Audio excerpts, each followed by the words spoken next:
meeting. Go ahead.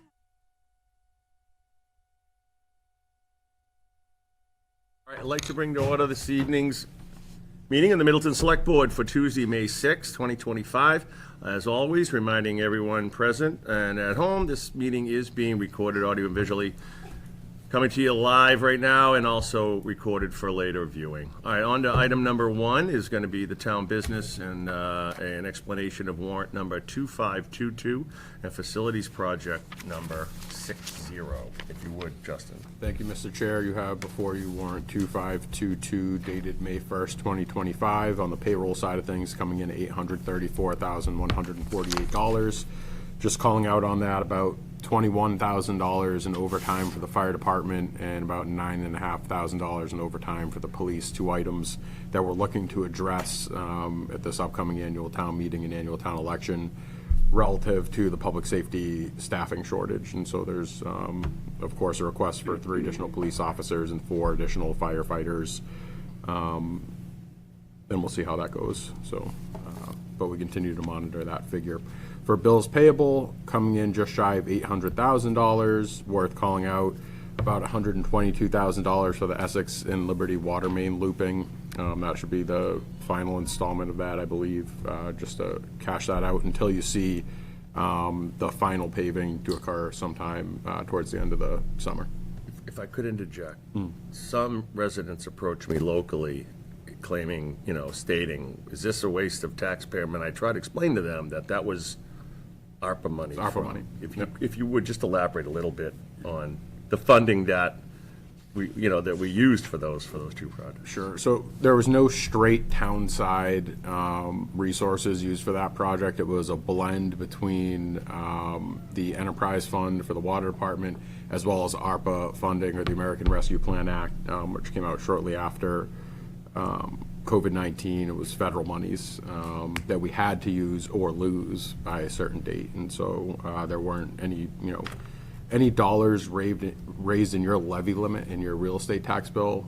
Not a single dollar of that went to that project. All the way down to the loom spreading and the grass seed that they're seeing now, including the paving that you'll see come the end of this summer. And, there is a benefit to having done that project in terms of water quality, water availability, water pressure, the ability of, abutters to this, water lines extension to tie into municipal water instead of relying on their wells. It's not, they don't have to, but they have the option to, especially if their well fails. And on top of that, you have the what quality is such that now the water continuously moves, and at any point in time it minimizes any temporary standing. That is, not ideal for water, certainly potable water, but also the number of fire hydrants that went in that literally are across from many of the people's residences that was never there before. So, I mean, again, I know people are curious and they say, well, geez, isn't this a waste of money, Rick? We're putting down loom and seed, and I had to explain it. Thank you for elaborating on that. Sure. It's a betterment all around. Money well spent, and for the folks suffering through the temp paving through the summer, we are going to continue to monitor that and try to do some minor improvements with the understanding that we're going to be redoing the whole thing towards the end of the season before we get into the winter. And I'm sorry, thanks to Superintendent Paul Goodwin for being able to do it during the winter months when we could, because otherwise it'd be happening now. Yep. So, in order to use that money. Sorry, go ahead. Nope, they did a great job. And then also on the school side of things, about $45,000 just for transportation. For facilities project warrant FP60, that comes in at $3,852,375. So this is one of the big ones we've been talking about. We do have Brian LaRoche on hand, our OPM, who's going to walk through some more recent updates of the municipal project, and they've made some significant progress down that way just a little bit later on in the agenda. So we'll hold off on that for now, but a majority of that $3.8.5 million is just straight construction costs, so it was a pretty big jump. I'll make a motion to accept warrant number 2522 in the amount of $835,148. I'll second that. All right, we have a motion and a second. Any further discussion? All in favor? Aye. Opposed? None. Passed unanimously. We need to accept also facilities project warrant number FP 60 in the amount of $3,852,375. I'll second that as well. Okay, we have motion and a second. Any further discussion on that? None. All in favor? Aye. Aye. Opposed? None. Passed unanimously. Next, we've had a chance to look over the open session meeting minutes of April 22nd, 2025, as well as the two executive sessions on that date. Executive session 1, which happened at the top of the meeting on April 22nd, and executive session number 2, which was at the close of the open meeting. Anybody have any discussion or questions on the minutes? So I'll move to approve Aye. all three Okay, we have a motion. sets of minutes. Second. And we have a motion and a second.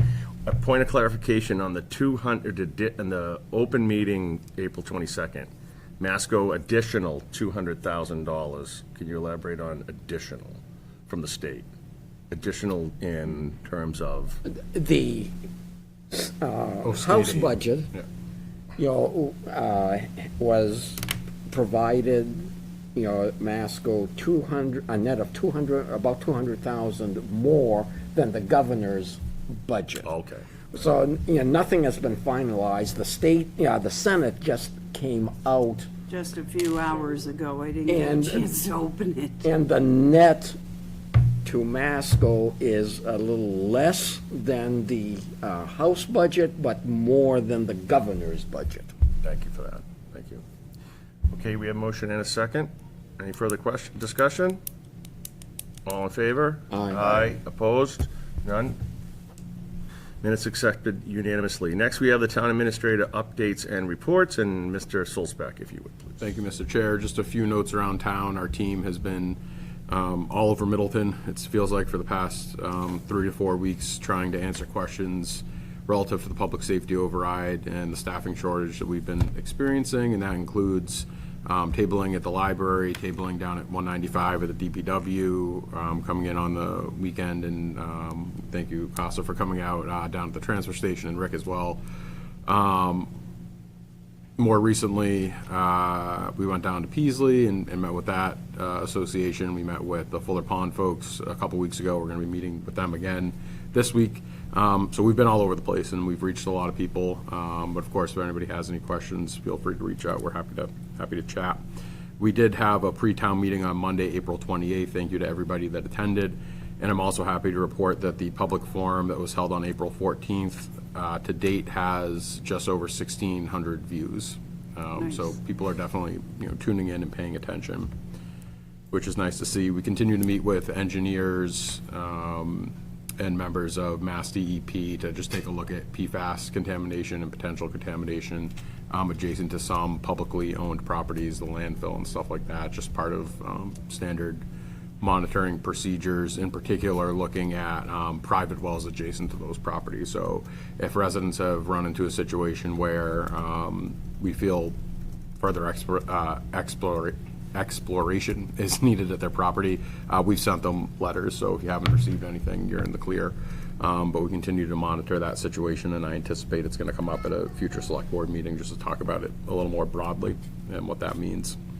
Collective bargaining with our newly formed library unit is ongoing. We're going to be meeting again on May 23rd, and just wanted to say we appreciate it's a new process for them in particular, and we appreciate how thoughtful they've been to date going through this. So it's been a very collaborative process.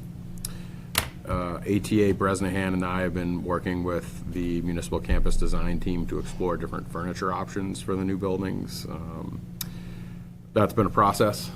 We've seen a lot of different chairs, and so we're hoping to bring something forward, some samples into town over the next few weeks, maybe for employees to take a look at them, see them, sit in them, kind of get a feel for what it looks like. But of course, we're always Is the goal to buy them all from one vendor, or would it be multiple vendors? that's part of the conversation that we're having right now. Actually, I think for convenience, it would be nice to get them all from one. But also, I think we found that some vendors have task chairs that we like, for example, while other vendors might have a better conference table. And price is also a factor that we're looking at, obviously, as well, trying to stay within budget. So we'll provide some updates with that as we move along in the next few weeks. Is there anything in the state bid list too, that's got to fall within, So the procurement process is another element that we want to kind of wrap our heads around a little bit better in terms of buying furniture at this scale. State bid list does have some options, but it's kind of limited, so. But you're not, constricted to those? No, not exclusively. Because it's furniture. The Fuller Meadow roof project, so this building is ongoing. I reviewed and signed the contract for the first portion of the design phase for the roof, so we're moving along in lockstep with the MSBA schedule, which is sometimes cumbersome, but we're right where we need to be. We hosted a motions book review today with the town clerk and moderator, just going through the 23 warrant articles. We're also joined by legal counsel, just trying to make sure we understood every corner of each of those proposed articles in advance of annual town meeting next week. So we'll have a final draft out to boards and committees by week's end. So keep an eye out in your email. Andy Discus of the Council on Aging will be retiring after 20 years of service. 24. 24 years of service. We thank him for his dedication to the seniors in Middleton and the community at large. It's going to be a big void there, very large shoes to fill. He will be hanging around in a part-time capacity, so we're not losing him entirely, but if you see him, congratulate him on a well-deserved retirement. I had a chance to attend Earth Day this past weekend with my family. The weather, all things considered, was pretty good, given the way things have been. Until cleanup. Yeah, oh, did it start pouring? The wind. Oh, because here I was there for the nice weather and then I dipped. So, but thank you to the folks that volunteer for that and all the different civic organizations in town and everything else. It really, everyone kind of bands together to make for a really nice day. So it was nice to see. MassDOT is in town this week installing the dedicated left turn arrow. It's finally happened at 62 and 114. They're also going to be doing some striping and redoing some of the crosswalks in town, weather permitting. Obviously, the rain's kind of throwing a wrench into things, so that maybe push back to next week, just depending on what their schedule looks like. But that is official and it is happening. So thank you to our partners at MassDOT. Sometimes it's like moving heaven and earth to get something from them, and part of that is reflective. I mean, it's the process that they have to work within, and so it's difficult, and full recognition that they've been, by MassDOT standards, very responsive to us. So we're appreciative of that. And then lastly, as a reminder, annual town meeting will be taking place next Tuesday, May 13th, 2025, at the Howe Manning School, starting at 7:00 p.m. And then a week later, annual town elections will be taking place on the 20th. Early voting, however, will be taking place during normal business hours in Memorial Hall all through next week. So keep an eye out for that. And that is everything for now. Very good. I did speak with, they were putting the lights up, the on-site DOT individual, and he also stated how he had gotten it from the top, that, they were supposed to get there and, take care of the green arrow light. So obviously, whatever impetus came from your office, that's greatly appreciated, because sure it went from you to the top and then down to what the guy was telling me. You have to hound them sometimes. Yeah. The second thing, Andy Discus, huge, great employee, as we all are. Having him move on is, those are some big shoes to fill for somebody to come in for him. 24 years service, and I wanted to ask, there is a time to see him this Thursday daytime? Is there a time? I was gonna. Throughout the day? I'm sorry, I didn't want to, well, I didn't even know you were there, Jim. Hello. I thought we were just getting the department head update, so I didn't. You're stealing That's a big part of our Julie's department head. thunder. Ah, Oh, yeah, okay, yeah. well, I love the man, so I wasn't gonna, let it slip by. And then, think he's you know, watching. great. And then, on Earth Day, shout out to Sandy and Leon Rupp Chinook, who just got a great knack for that, as well as all the people that came out and had booths and everything. We had a lot of fun there. So if there's nothing else on that, thank you, Justin. Next, we want to listen to Mr. LaRoche. If you would, sir, come right up and grab a seat. Give us a slideshow. Brian is with PCA 360, who is the firm overseeing the work at our up-and-coming municipal complex on 105 South Main Street. Brian, if you would. Sure. Well, thanks for having me. I was here just a little over a month ago, so already in a month there's been a lot that's happened. So let me give you a little overview of where things stand. So we continue to issue our monthly OPM reports. I just issued it today, and I know that it will be in your packet, probably the next packet that you get. You'll have my report. So it has all the financials and details in there too. For the presentation here, I keep it fairly high level, but in that report, there's a lot of detail. Project schedule, so far things are moving along on schedule. So we're really pleased with the progress that's been going on the project. They're working inside, outside, site, and they're all over the place. We expect in the next week or two that we'll exceed over 100 workers on the job. We came pretty close the other day at 99. So it's the tempo is strong, and there's an awful lot of work going on. But this was the original overview schedule that we presented to you when we asked for funding. And here we are right on schedule with what we had presented originally. Our day-to-day progress, I have this, it's a 26-second video of the time lapse, and I like this. I used to give you the one that showed the public safety because there was a lot to show. Now you can sort of see both buildings coming up out of the ground, and now you get to see too what's going on the site. So that's pretty amazing. You can see Town Hall off in the back. This large loop that you see here will be the future town green public safety building off in the corner over there. So it's a very active site, and you can see as this moves through the winter, it was a pretty cold winter, a lot of snow, but they continued to keep that tempo going. I don't know why it glitched like that, but we're working on getting that fixed. But you can see this is just from the other day. This is the septic system going in for the new town hall. So a lot of work is happening now in the area in front of the buildings, getting ready for putting in the curbs and continuing with the road work on site. So it's good to report. And then this is the picture I showed you when I was here last, and I thought it was kind of neat to just sort of flip between the two. Just in the span of a month, the amount of work that has happened. I'll just point out a couple of things for you to see. There's no brick here. They were still working on this. There was nothing on the front. And the roof wasn't finished yet. And in just 30 days, they've got, the roof is complete, all the windows are in, most of the brickwork is now complete on the exterior of the public safety. That's just in 30 days. So there's an awful lot of work that's going on the project. You can see this has got the name band on it for the police, the name band on it for the fire department, and then this is the center main entry. So on the interior, it's equally as busy. Now the drywall is installed. Just 30 days ago there was none, and that all happened very quick. And now they're getting into starting to wire in a lot of the equipment and working on things that are in the ceiling above. So it is an absolute beehive of activity on inside. That was public safety. Town hall, it lags a little bit behind because we've staggered the work to create workflow on the job, creates efficiency. So it's a little bit further behind, but the mason has begun laying the bottom course of what we call like the water table of the precast concrete. There's a lot of flashing and a lot of work that goes in to make sure that that is perfect before the brick goes above. So that is going on. The windows are going on up on the second floor. On the front, they're all in. And we don't put the windows in on the first floor until the brickwork is passed because we don't want to wash brick with the finished windows because we don't want to etch the windows. But this is the backside of Town Hall. So you have the porte cochere for the pick up and drop off. This is the senior center, community center side of the Town Hall building, and then the community room, which I have a picture of it right here to show you what it looks like right now. So this is the multi-use space on the first floor.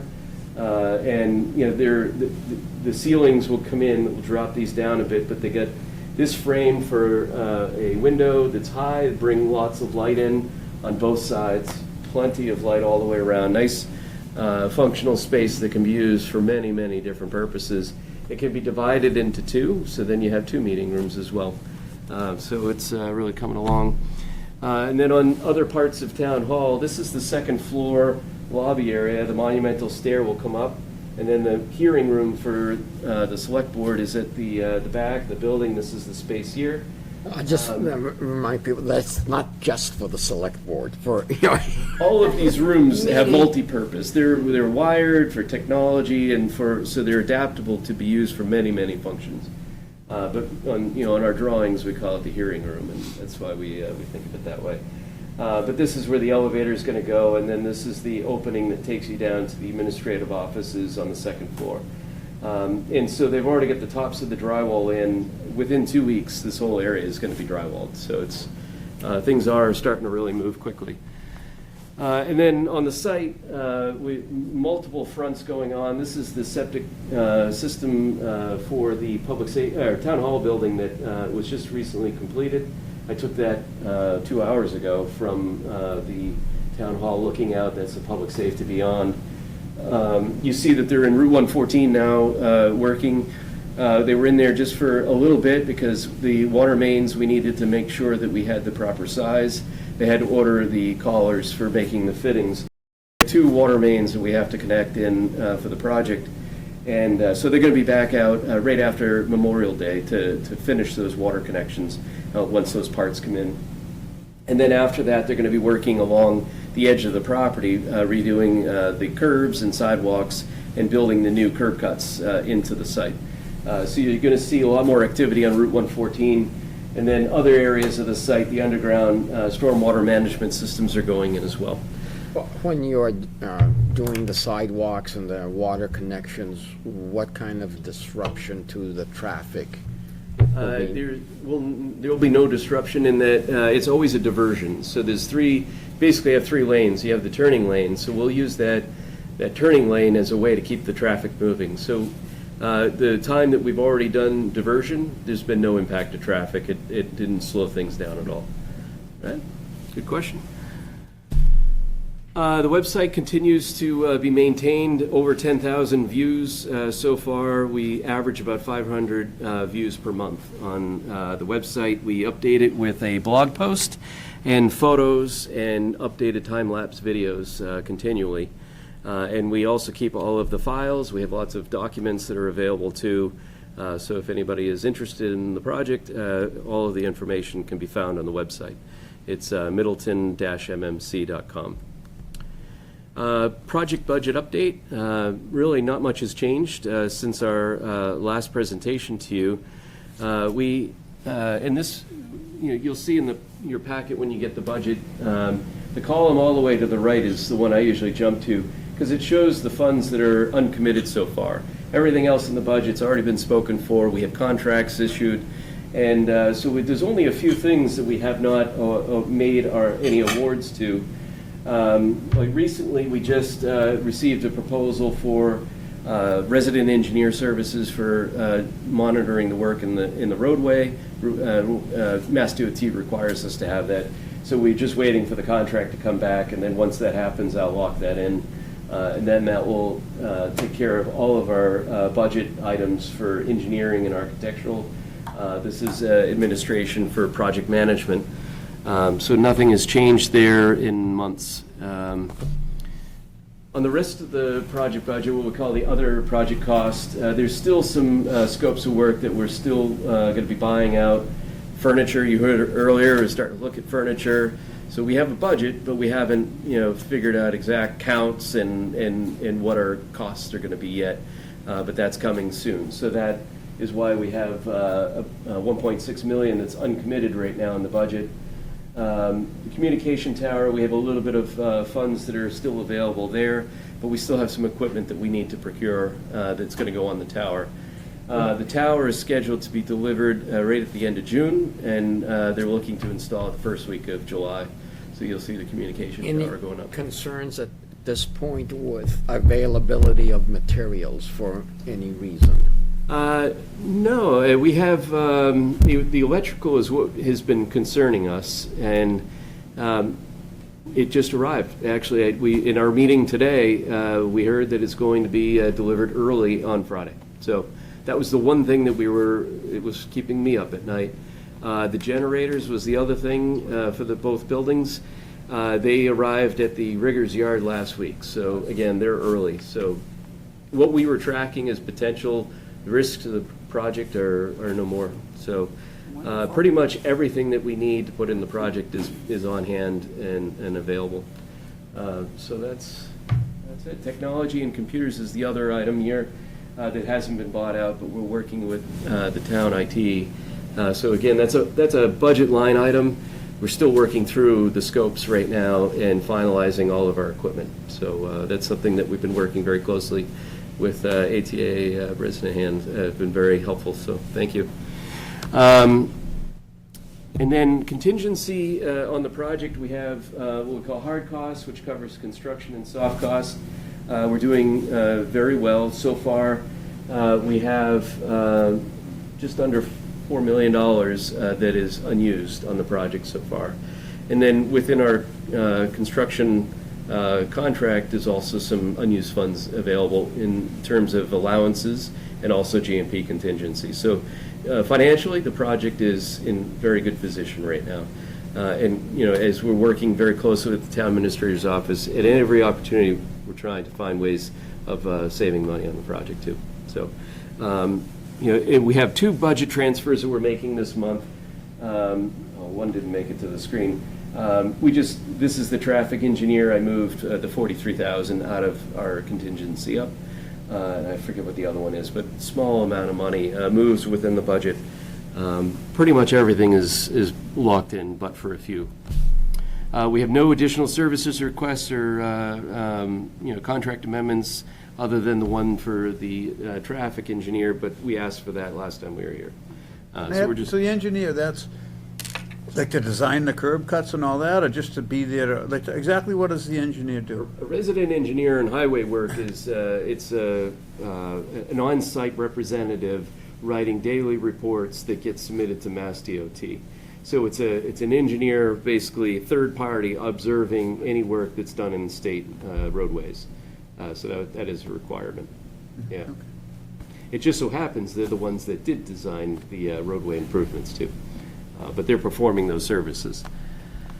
We have one request. This is the construction requisition for payment 10. I think that was already on the warrant. But this, voted. when I was here last, it was 9. This is 10. But it was already on the warrant, so I don't have to ask for any approval. So in terms of cash flow in the project, I know that was mentioned.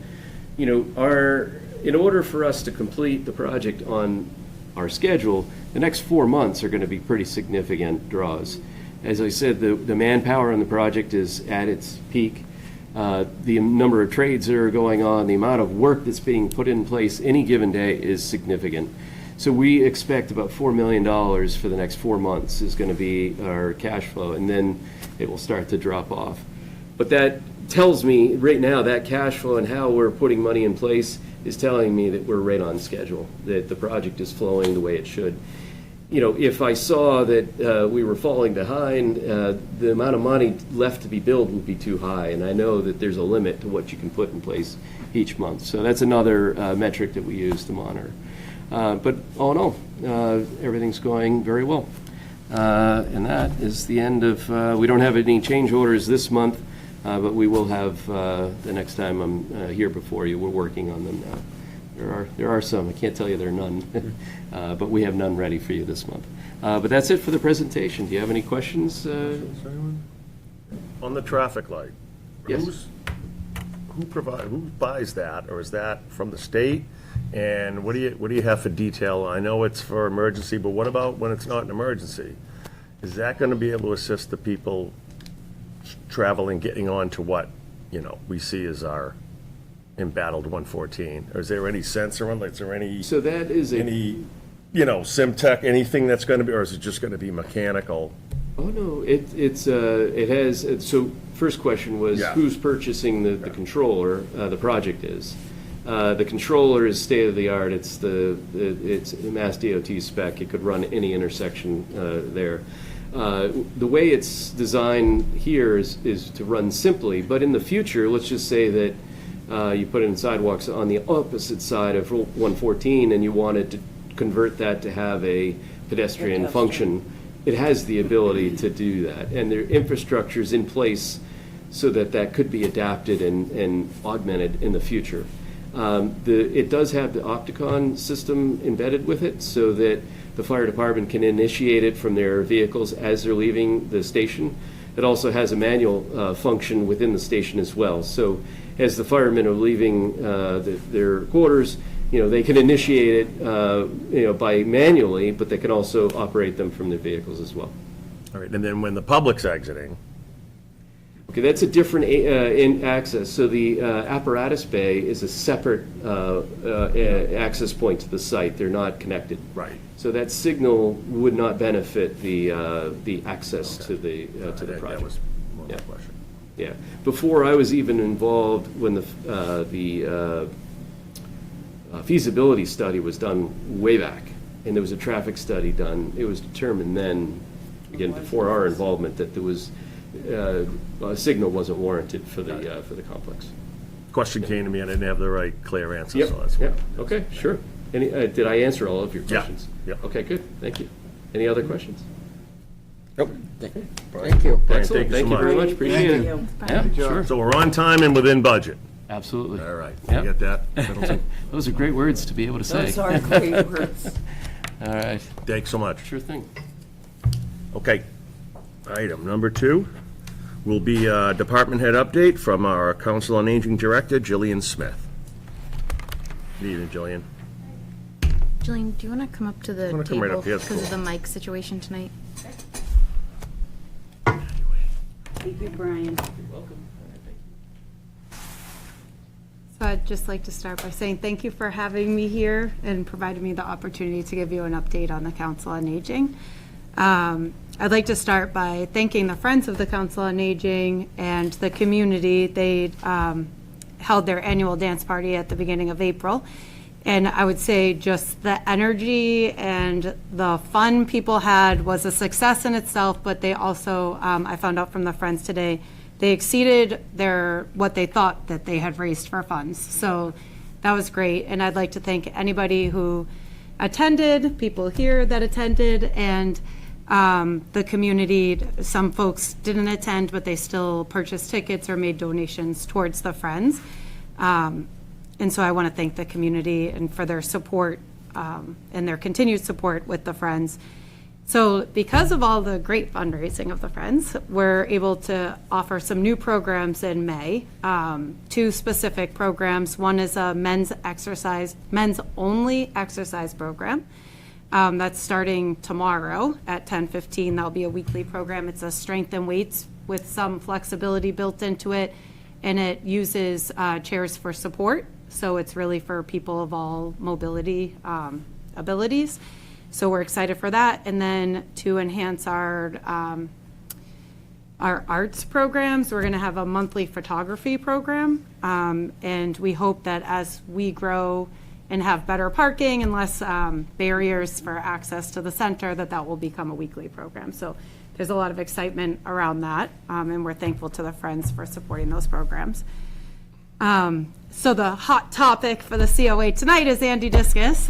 So we are having an event for Andy on this Thursday, May 8th, at 11:30. We're going to have a lunch, entertainment, and I welcome anybody in the community that can find a parking spot. You can park in the back parking lot of the church and walk over, or we'll shuttle you if you want to ride. Just call us ahead of time to come and send him off.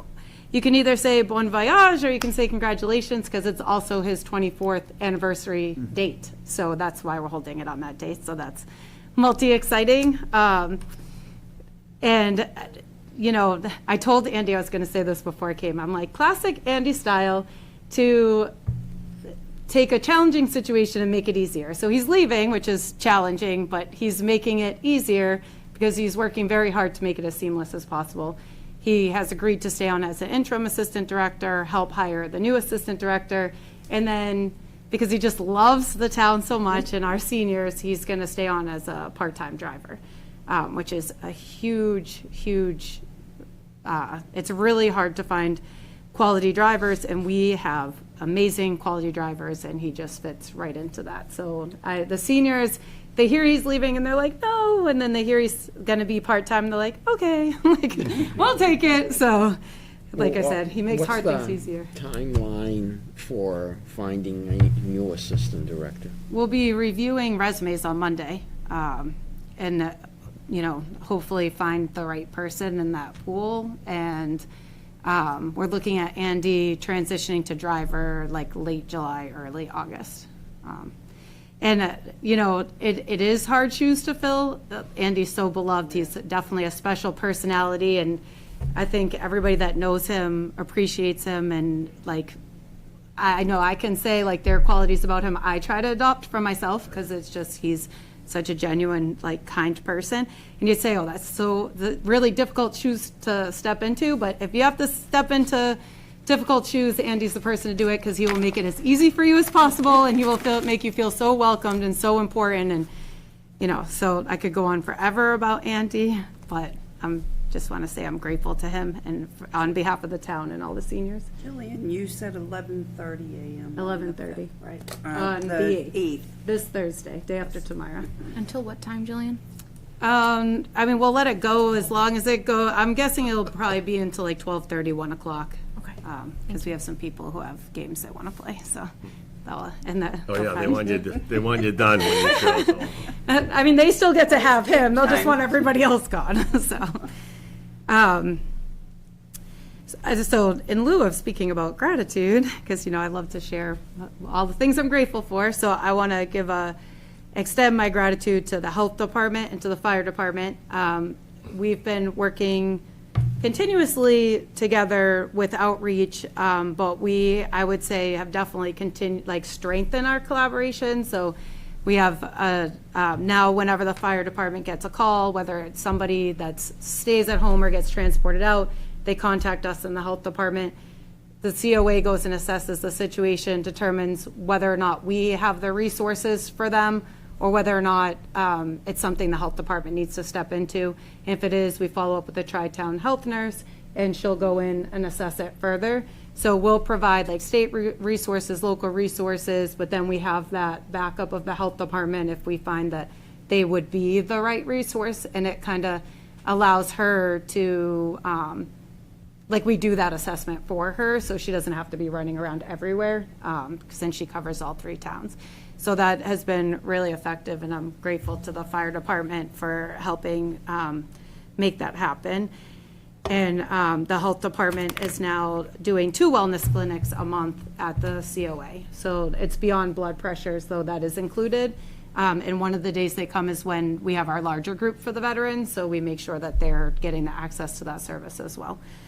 And talking about resources, so with outreach, our outreach coordinator, caseworker Patrick Maher has been working diligently on creating like resource libraries, both for the seniors within the center and for the staff for any inquiries we may get.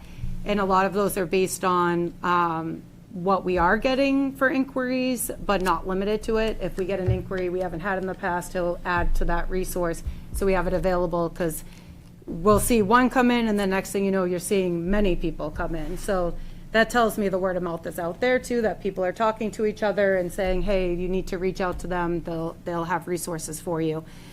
So I'm grateful to anybody who's telling people to come to us that are in need, or to contact us who are in need. And that's not just for the seniors, but also for the families. And I feel like I missed something, sorry. I would like to make sure I tell you everything. And I also, we've been making an effort to make sure that we're at as many community events as possible, and a lot of our board members and a couple of our friends of the COA are really committed to being at those events and sharing with people what we do. We like to have free snacks and waters to bribe people to our table, and then inundate them with resources, but, you know. It's great, and it's a lot of fun to see the COA more and more in the community, and people being more and more aware of us. And that brings me to my last point of gratitude, which is a huge thank you to all of our volunteers at the COA. It really helps supplement the staff and the programming, and just that communication of advocates for what we're doing. We did in the last month have one of our volunteers retire. So our Shine volunteer, Joe Younger, had been with us longer than I've been there. I don't know exactly how long. I want to say like 8 to 10 years, maybe longer. He retired at 90 years old. which you never would have known it if you met him, so helpful, has been such a great resource to Middleton, but he retired to become a volunteer for hospice, so very special person. We do have one of our board members who has reached out to HBAN to ask to become a Shine counselor. They usually do their training in January. They told her that they would make an exception since Middleton doesn't have a Shine counselor. We do have access to provide people Shine counseling through HBAN, but it really is so valuable to the community to have a person here, where we have that standing weekly appointments available. So I'm not going to say who that person is yet until it's finished, but we're grateful to have that person stepping up. It's a huge undertaking to learn about Medicare and all the benefits and all the, I wouldn't pretend to know it all. So I'm glad that she's willing to, and it's always changing, so. And then my last little thing I want to say is in relation to volunteers, we are seeking volunteers. So we're trying to prepare ourselves as much as possible for going from being in a very modest space to being in a very generous space, and we're thankful to the community and everybody in this room that's been a part of making that happen.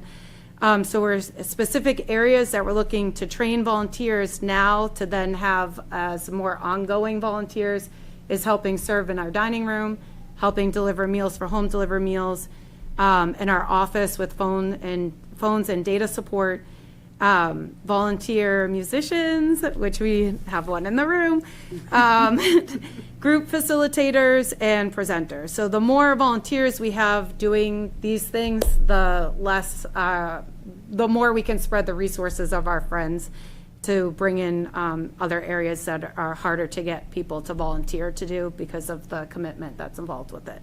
So thank you to all the volunteers and anybody looking to volunteer in the community. We're a great place. And now I will say, do you have any questions for me? You do a great job, Yeah. Jillian. You It's a and team your effort. I staff. could not do it alone. I say, yeah, you and your staff do a wonderful job. Yes. It is a great group of It's, people.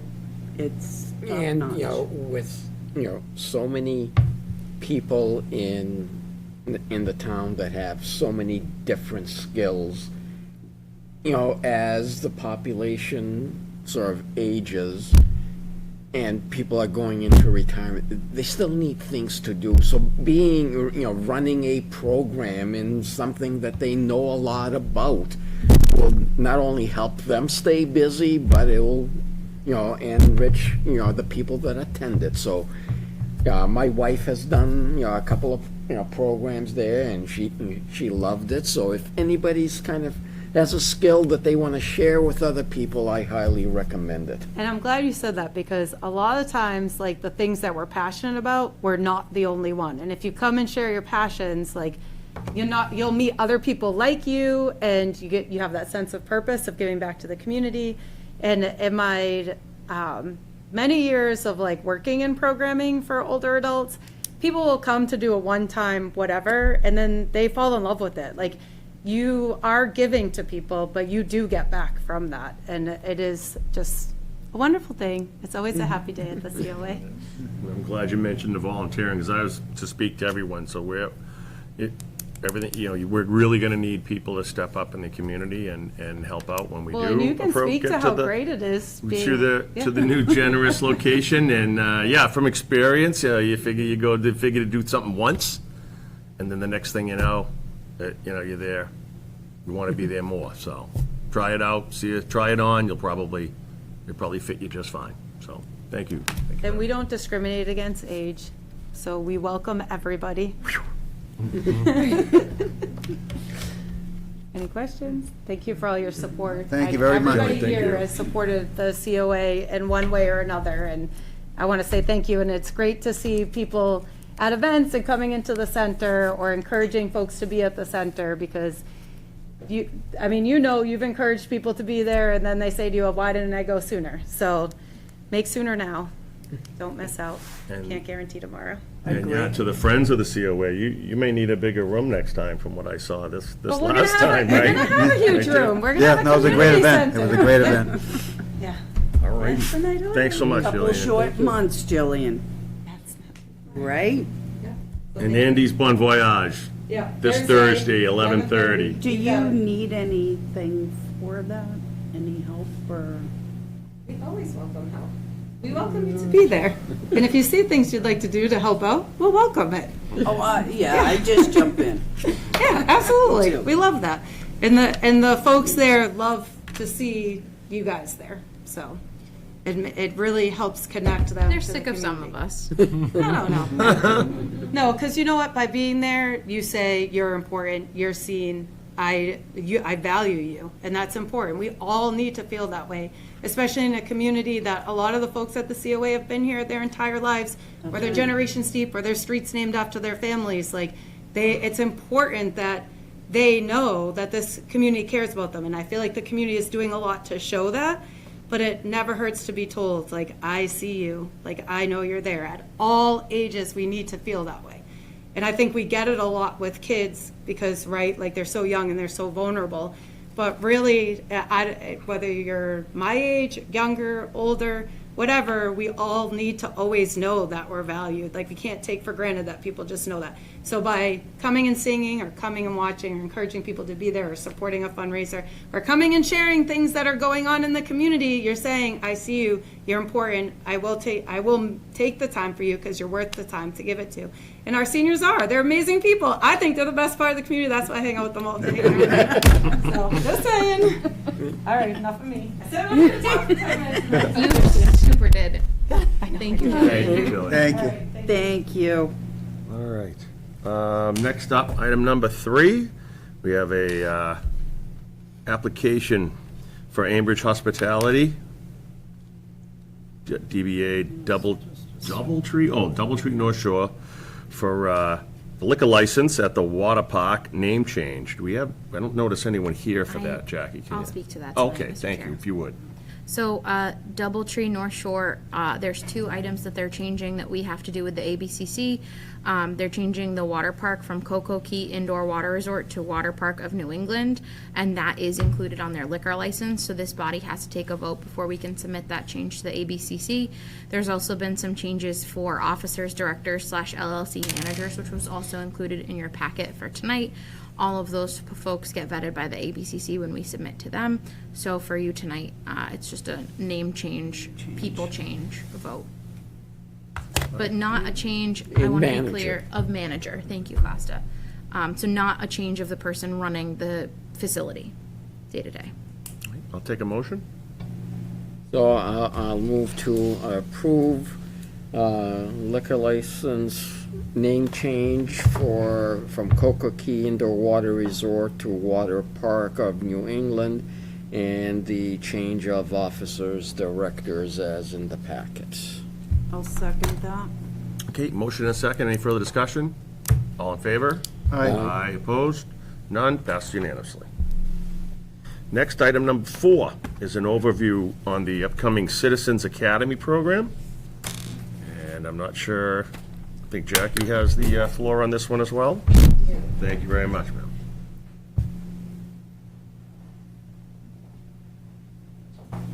While she plugs that in, I'll warm up a little bit here. So this is an initiative, it actually appears later on in the agenda, under the fiscal 25, fiscal 27 goals that we've established in terms of trying to increase our effort to the general public, and make efforts to be mindful of the fact that just because we're sitting here every other Tuesday, going through some of this information, that doesn't necessarily always make it transparent. And I think part of the important takeaway there is making sure that residents are educated and informed in terms of how this process operates. And so what Jackie is presenting relative to the Citizens Academy is an effort to push that outreach a little bit further, to provide residents an opportunity to register, to go through this effectively coursework over a several week or couple month, I guess would be more appropriate, span to better understand months. municipal operations from top to bottom in general. And so with that, I will hand it over to Jackie. Thank you. So for those of you that were on the board when you hired me, this is something I know Andy brought up to you at the time of my appointment. It's something I'm incredibly passionate about. This is truly like the favorite thing I've ever done for a community. It brings me a lot of joy because most of what we're talking about are things that are really critical to us being able to function. Jillian did a really good presentation tonight on the importance of volunteers, and that volunteerism extends to people on our boards and committees, both elected and appointed, as well as those that engage with us on a regular basis. So tonight I'm going to talk about what is a Citizens Academy and what we're looking at for plans for here in Middleton. So what is Citizens Academy? As Justin did a brief overview, it's an opportunity for residents to learn about service functions of every department, board, and committee. It's an opportunity for new residents to become familiar with our personnel. Longtime residents would hopefully gain a fresh perspective and learn about different areas in town government than they've previously experienced. In my prior community, I had people who had moved to town 2 months prior to the academy beginning.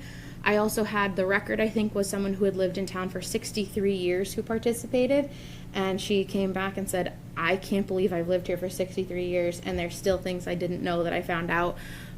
So it is incredible to see the variety of people that will sign up for a program like this and the type of connections you can make. And it does teach folks about the volunteer and leadership opportunities that the town has available. In my prior community, we ran this program a number of times, but in the first 2 years, we had 30 people go through the program over 2 years, and half of those people ended up joining appointed or elected boards and committees. So this community has much less of a problem recruiting people to appointed boards and committees. We don't have a huge number of vacancies every year at the end of appointment season, but helping people feel empowered and have a knowledge basis when they join those boards and committees is part of the goal of this program as well. So what does that look like? So for Middleton, we're going to do 8 sessions, so it's going to be once a week. We're going to do Thursdays from 6:30 to 8, and we'll likely open it up to 15 to 18 residents for the freshman class.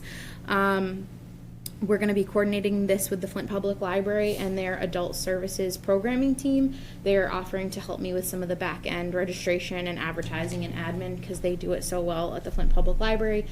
So they're working with me on that. We're also going to be coordinating with the adult collection development team member who will be doing a display with some reading, some not required, but certainly adjacent reading to some of the work that we're going to be doing. It is far more like a course than I think people anticipate it being, but the goal is that no night looks the same. So I'll give you a flavor of the opening night. I always, so I've run this program for a number of years in my prior community, so I'm going to lean off of that experience, which I always like to open with getting to know town government, because that's why we're all here. And we do different exercises, so there's small group work, there's large group work, there's a little quiz, a little pop quiz, so to get a sense of what people already know and what they might want to learn about. We're going to hopefully work with our public safety departments and do some interactive activities with them. You know, so every department will come in and put their own spin and their own flair on it, but the goal is to help you kind of get into the weeds, and keep it really interactive, so it's a really engaging way to spend your Thursday nights for a few weeks. So every department will have either a whole night or half of a night, and we'll also do feedback throughout the program because we want people to feel like they're, you know, gaining some perspective. What are they not understanding? What do they want to learn more about? One thing that I love to do with this program is the anonymous question box, where I leave a box at the table at the door with slips of paper, and if people are, you know, not wanting to ask a question, they're more introverted, they prefer not to speak in front of the group, or they just don't want folks to know who's asking the question, they get to put it in there. We always start or end the sessions with the anonymous question box, and in my prior community, I'd always try to get folks to stump me, but the promise was if I couldn't answer the question or the department head with me couldn't answer the question, by the following week, I'd come back with an answer, because oftentimes that's an answer we have to give is, I don't know tonight, but I'll get you that answer. So that's a really fun way to keep everybody engaged. So the goals here for Middleton will be to increase our participation of residents in elections, annual town meetings, public hearings, to recruit folks to serve on town boards and committees and serve as active policy and decision makers, create social connections between citizens and staff that foster positive working relationships and interest in town government. I can offer that I did have a group form out of my prior community citizen academy that were knitting together after the academy ended. They were crocheting and knitting as the sessions were ongoing, and then they ended up forming a knitting and crocheting group after, which was great. It was not what I thought would come out of the Citizens Academy, but it was like a fun extra. And then enhance folks' understanding of services, physical assets, and the benefits each department has to offer. We talk a lot about what we do, what we buy during the context of the budget process. So the goal of this is to take the budget out of it. Usually we're trying to process of eliminate, we're on a deadline. There's a lot that goes into making the budget decisions that you all in the finance committee and other boards and committees make. But the goal is that this program, we're taking that conversation out of the budget process. Why do we have what we have and do what we do? But we're not talking about the money on the table, except for the nights that we're talking about municipal finance as a department. I would open it up to any questions that you might have. Now, how do you recruit? Is it just you're putting it out there, We're or? gonna put it out there, and I'm gonna work with the library to put it through their programming calendar. We'll put it in the COA newsletter, we'll have it on our website. And most importantly, I would ask that once we open up registration, all of you serve as ambassadors for the program. So Rick, earlier tonight you talked about that someone had come up to you with a question. That's a great interaction for people to join us, to invite them to join the Citizens Academy. In my first community, I also started off as the permitting person. So I was catching a lot of people coming in to get their septic file when they bought their house. So that was my trick into getting new residents. So I'm hoping to work with staff in all of our various departments and encourage them to recruit people as well. Did you ever do it, it's, like you said, an 8-week course? So that creating an option where, people can, sign up for the whole course or for a Selection. part of it, I'm interested, to know, more about this department. So when that department is presenting, they can come to that night. Because it might be Is it all or intimidating for some nothing? people to commit to 8 weeks. I think that's a great point, Costa. I will say I strongly encourage people to commit to the full program, because then a lot of people want to go to the programs that seem a little bit cooler and maybe not go to ones that don't seem quite as cool, but they actually are very cool. So a lot of our apartments do a lot of great things. So I would offer that for the first couple of years, I encourage people to come and commit to the whole program. I also will offer that there is like an overall methodology to my madness. And if you miss a session, you're missing out on how we build into the 8 weeks.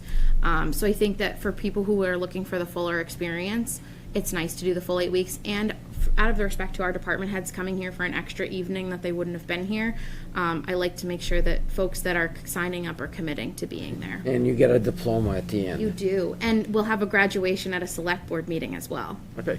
It's important that people, I would offer that there are some towns that like really have the razzle dazzle. This is definitely the budget version. But everyone I think is going to come out of it with an appreciation and a better understanding of how our processes work. And most importantly, how all of our different departments interconnect and collaborate. We heard some great examples of that tonight from Jillian, who was here giving her department head update of the collaboration that's ongoing. But those are ones that we talk about a lot. Like, what are the secret collaborations that people don't realize are happening behind the scenes to like make it all work? And it's happened, a lot, that collaboration has happened a lot more over the years. At one point, have these, department head updates, one at a time. We grouped them. And, so several, came together, and even those conversations, started, them, interacting more and collaborating more and things. And so over time, that's just as built up. So. Yeah, and we have a great culture of that here. And when Justin and I talk to people, new department heads or people that are coming into the organization, like we do hear that feedback that we do have a good culture of collaboration amongst the departments. And that's something that I think the Citizens Academy will really show off. And I think that's the part that I love to tell the department heads is like, this is your opportunity, like brag. This is like your victory lap. Show us what you do well. Show us what your department is doing that we don't know about. Like show us the cool nuts and bolts. For example, in my prior community, the DPW director, who, has since retired, was a really great DPW director. He was a retired Navy mechanic, so he ran his DPW prevention schedule like a Navy mechanic would. And that was like a really interesting insight into him as a human being, but also as a department head, that residents typically didn't get to see when they were calling him of like, oh, you didn't pick up my trash. And so it's a cool way for people to really show off what their department can do. Great. Jackie, what is the perception of the department heads taking this on? In the Or sense. their involvement portion, I Yeah, should say. that's a great question. So we announced it at a recent department head meeting, and I've done an initial reach out to folks. We also are going to have an advisory committee of department heads who will be working with me over this summer to put together some more of the Middleton-specific aspects of the program. So I'm hearing from quite a few people that they're excited to participate, and I even have some very eager department heads already giving me their dates of which Thursdays they want to be seen. So I think it's going to be a good way for us to, work with folks and get information out and spread the word. I commend you for, this is a big undertaking, and I commend you for doing it. It's a lot of, it sounds like a lot of work, and I really personally She's appreciate been it. talking about it for a while. I have, but I appreciate it. I'm excited. It's a really great program to bring to a community. You do hear about some towns having police and fire academies. This is a little different because it's a municipal academy. And when I first did this program in my prior community, I did a training for the Massachusetts Municipal Association, the MMA, and we did it with the town of Lexington, and they got to go first. And if you're familiar with Lexington, they're a very well-funded community. They do everything to like 1,000%, and so they got to go up, and they were giving their graduates a town jacket, and they would have a dinner for them. And then I had to go up and basically give the budget academy, which is what we're going to do here too, in the sense that you can really do this and do it well, but it's the commitment of our department heads and their time that are what make it special. And it seems like at the end of it, these people do wind up volunteering. You see that happening? Yeah, For committees and We do appointments? have good statistical engagement. data, and I will offer that if you are really looking for a deep dive to know more, there's actually a project out of UNC Chapel Hill's Masters in Public Administration program, the Citizens Academy Project, that I can share that link with you, Jeff, if you're interested. They track all the Citizens Academies nationwide, because this is a very common program nationwide now, and literally I get to hear and learn from academies across the country of like, what's the best night of the week? Like, what do people respond to? What kinds of programs are you doing for this? So it's a pretty well used and commonly used tool that really can take off in a community. Great idea. Yeah, it's excellent. Thank you, Jackie. Thank you all. Exciting. Thank you. Looking Well, forward. and I look forward to having you all there. Looking forward to Because it. you are all, select board is always welcome to drop in to the session. So Costa, if there is a specific night you want to go to, I may come to all of them since you made it so appealing. that works too. Thank you all. There's a lot to know, and that's You great. do need all 8 for the certificate. Okay. Oh, so each session has its own certificate, not one at the It's end? one certificate at the end, but you don't get the certificate if you don't finish the course. You gotta go to all of them. There'll be makeup work if you miss 1 or 2, but if you miss more than that, you're really putting me in a tough spot here. All right. Thanks so much, Jackie. Thank Thanks you. very much. Looking forward to it. All right. I'm gonna take an item out of order here in regards to knowing that there's people present for public comment. I don't want to get too far past 6 o'clock. So, every meeting, we have a time set aside for public comment, and this is it. So, the only thing I ask is if there was something on the agenda coming up, that you just refrain your comments. If you're always welcome to speak at that time, but as it looks here, you guys can have that, who's ever here that wants to give a public comment. Go right ahead. You just want to, you come right up. Yep, take advantage of the empty seat. Okay. And name and your address, please. I'm Emily LeBlanc Peroni, and I'm at 107 Flint Farm Road. So I would like to speak about the decision at your last meeting about the Masco override. So I feel like that's not Sure. on the agenda later, right? So, okay. So I spoke with a few of you. I spoke with some of the members of the Masco School Committee, and I spoke with a few educators at Masco. And it seems to me that there are a few issues that people keep kind of calling transparency. So it seems like maybe there's not enough communication from the Masco School Committee and the select board going maybe both ways, but then it also seems like there's maybe concerns about the communication from the administrator to the school committee members, and making sure that they are fully informed and acting as school committee members, making decisions and bringing that information back to the town. I get it. I'm an educator in a different town, and I appreciate those concerns, and I value them. My concern as an educator and a parent is that to vote no on the override, you're not holding the administrator accountable, you're punishing our students. Excuse me, can I just clarify the school Yes. administrator? The school The administrator. school administrator, yes. Oh my gosh, Justin, I'm so sorry.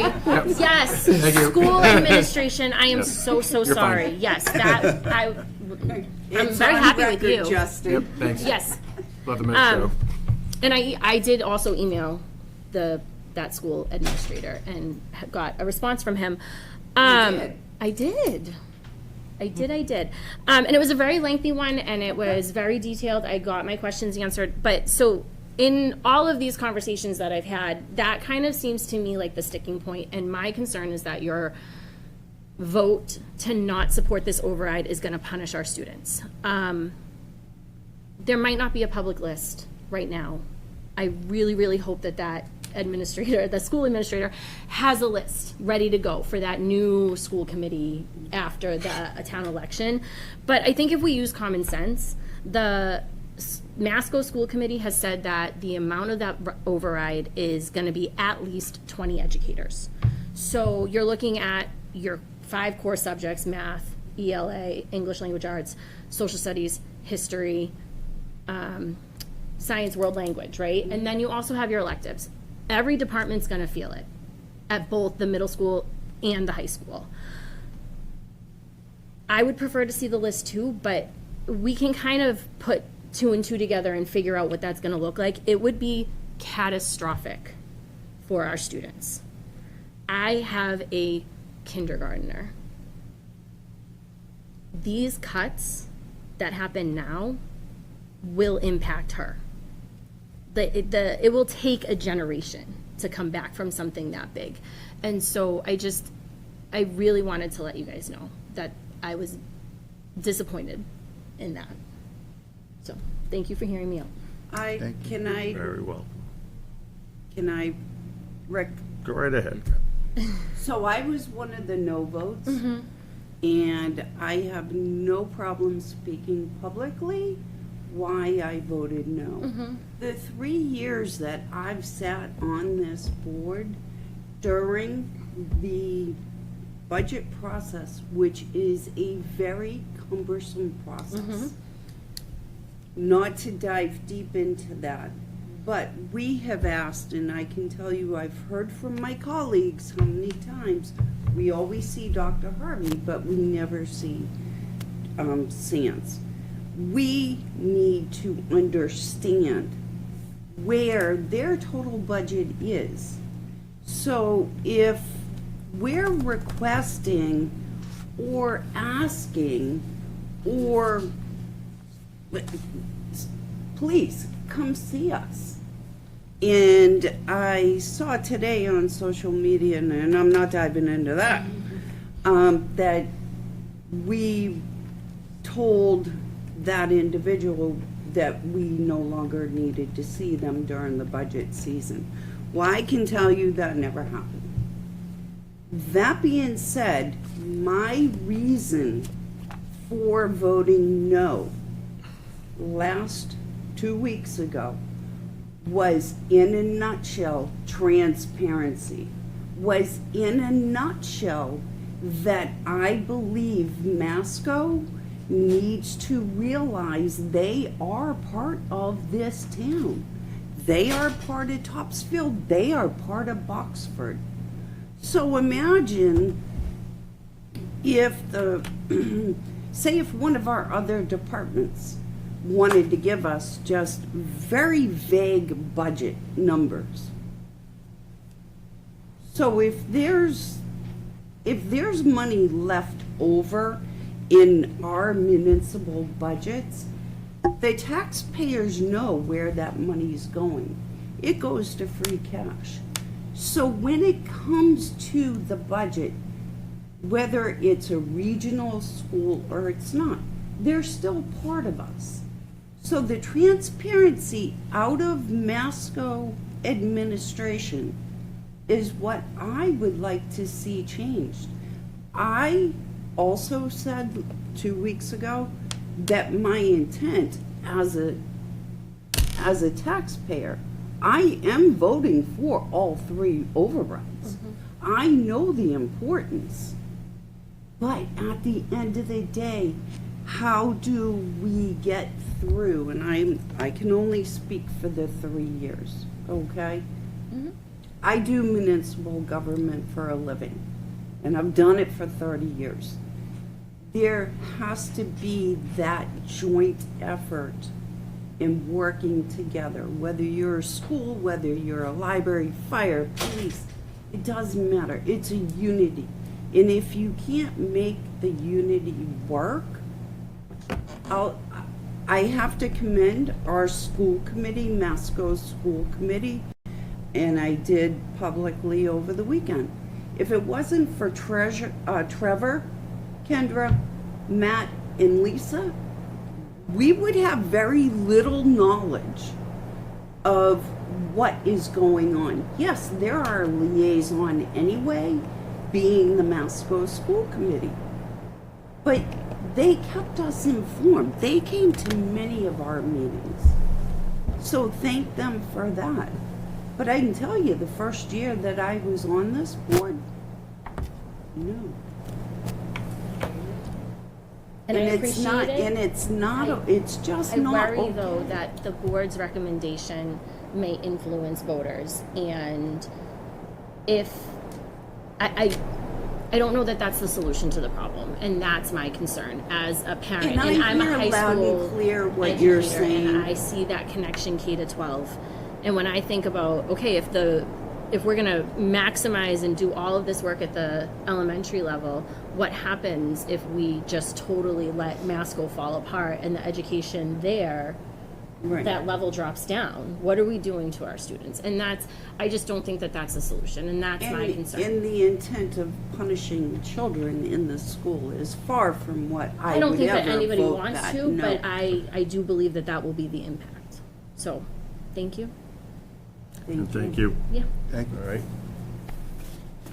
Message received. Do we have anyone else?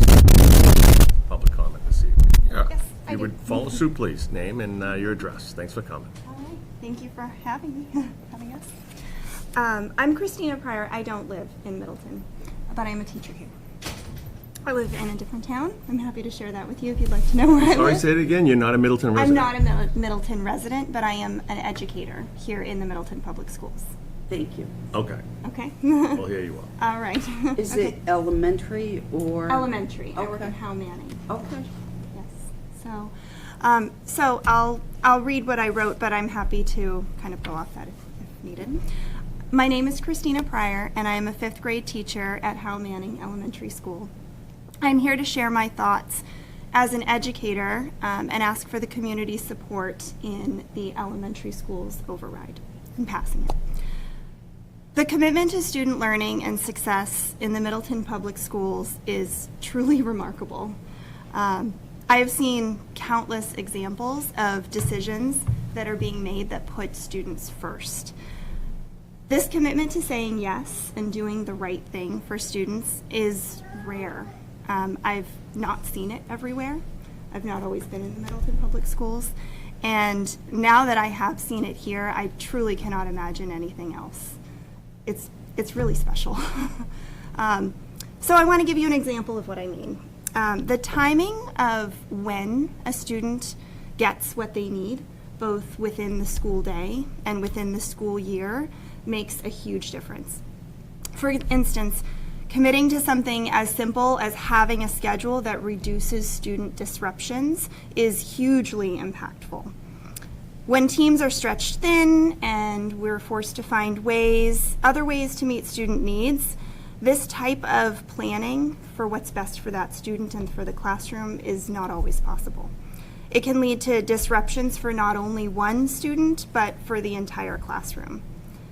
It makes a huge difference in the cohesion of a classroom dynamic, of how each student is feeling and how they're able to feel successful. So it's something small, but I have seen it make a huge, huge difference. And there is a very big difference in how I see it work very well here at the Middleton Public Schools.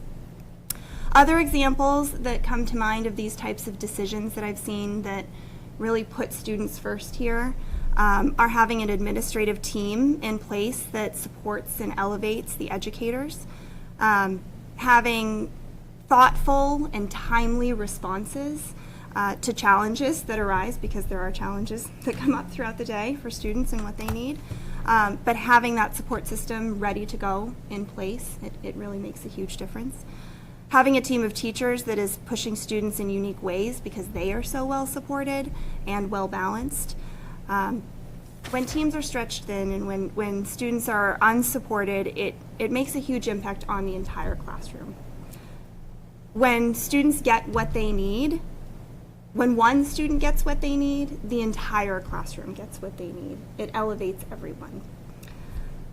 What Middleton Public Schools does now, currently, it does phenomenally well. It really has amazed me. So I hope it doesn't change. I became a teacher because I love inspiring students. I see a spark light up in them as they grow, and it means the world to me. I have been floored by the difference here in Middleton Public Schools. The team of educators and the administration team here is incredible. The inspired learning that I see from students amazes me. It's a unique place where students and teachers are able to do their best because of those decisions that are made to support them. There is a real commitment to do the right thing for students. And I hope that the community of Middleton chooses to do the right thing for students and say yes to their override on voting day. Thanks. Thank you. Thank you. Yes. Anyone else? Step right up.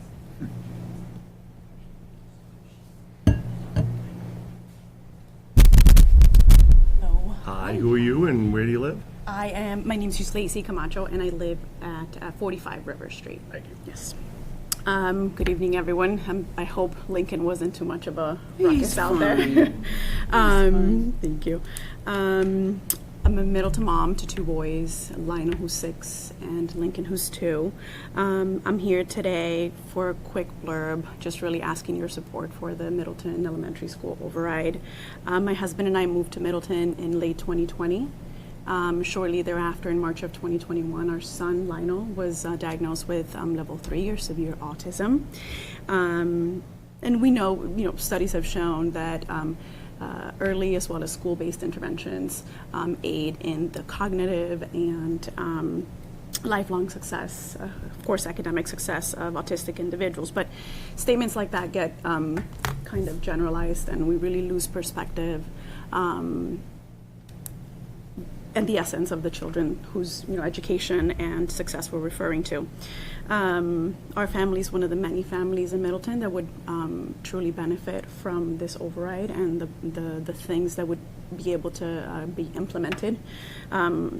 It comes smaller class sizes, to dedicate undivided attention to the children, instructional assistants like Leo's aide, who after gaining Leo's trust specifically, was able to get him to eat at school. My son has an RFID diagnosis, which is an eating disorder, and individuals like his aide have been instrumental in his well-being, not only academically, but overall nutritionally, even in school. Obviously, special education teachers and music programs. Leo's actually a fan of music. He loves music. So moving forward, through Hal Manning, or through Fuller Meadow and Hal Manning, I hope there are programs in place that he can benefit from too. He's surrounded by welcoming peers and their parents. He's always invited to birthday parties, and classmates love seeing him in the playground, and very inviting. He loves the field trips, and they're always very inclusive. He's overall a very happy kindergartner. But I do believe that Leo has been able to overcome and learn so much because of those resources that we have here in the town and in the school. And obviously, a big part of it is at home, but it wouldn't be the same without those access to all that. Thank you very much for hearing me out, and I hope that we can get some support so this override can pass. Thank you. Thanks for coming. Of course, thank you.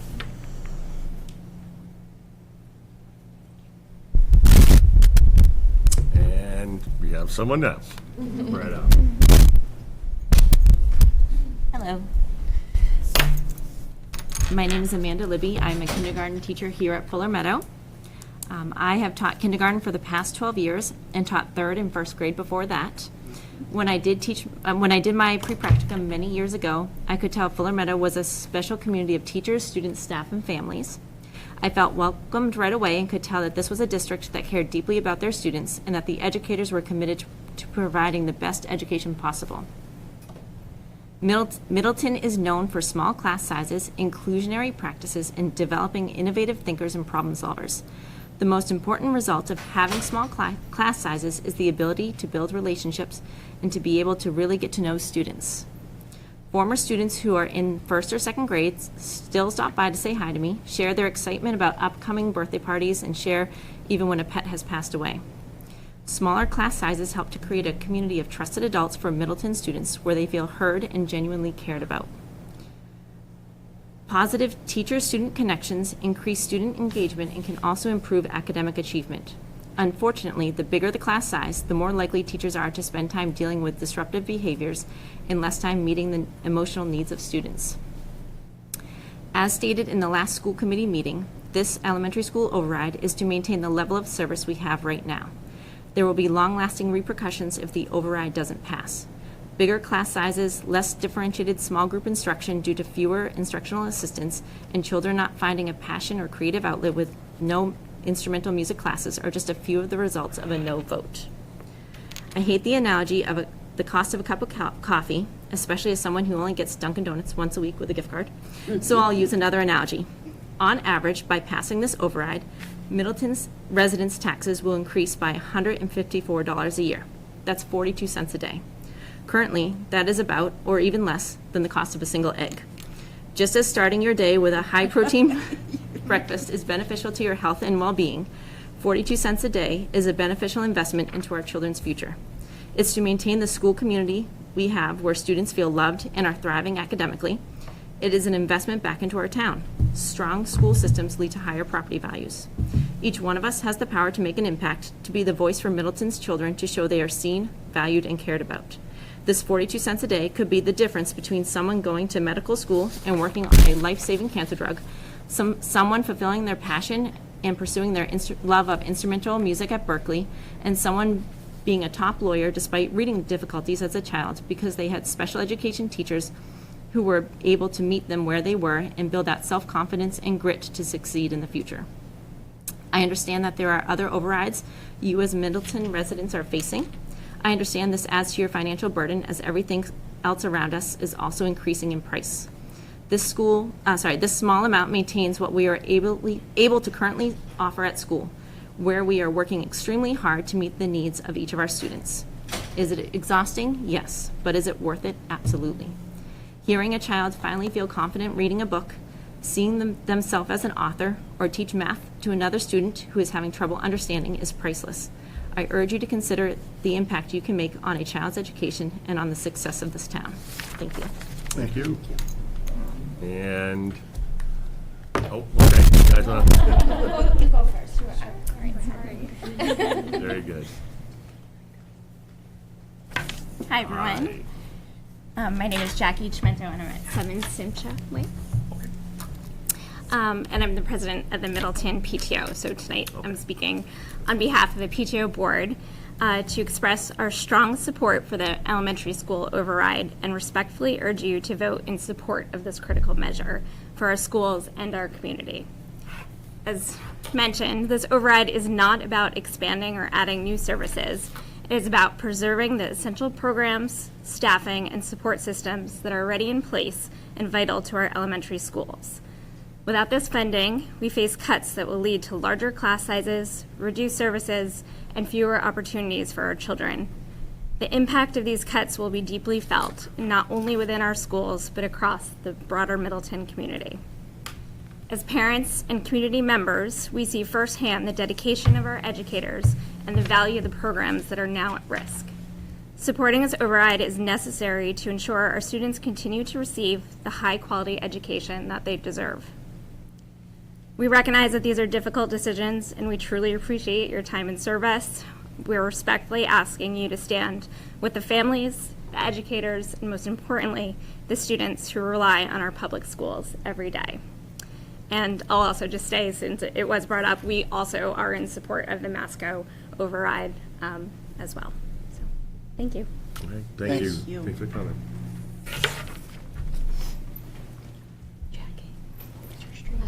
Hi. Okay. My name is Laura Lemire, and I live at 50 North Main Street. My husband and I moved here nearly 4 years ago.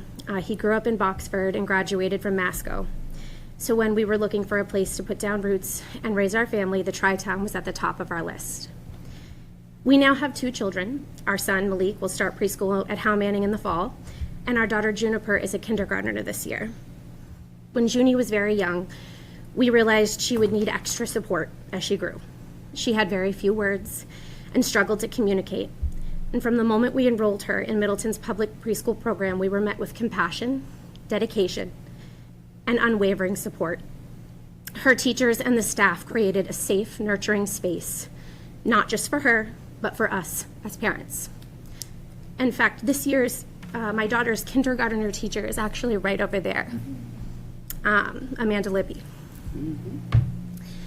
With their help, we saw our daughter begin to thrive.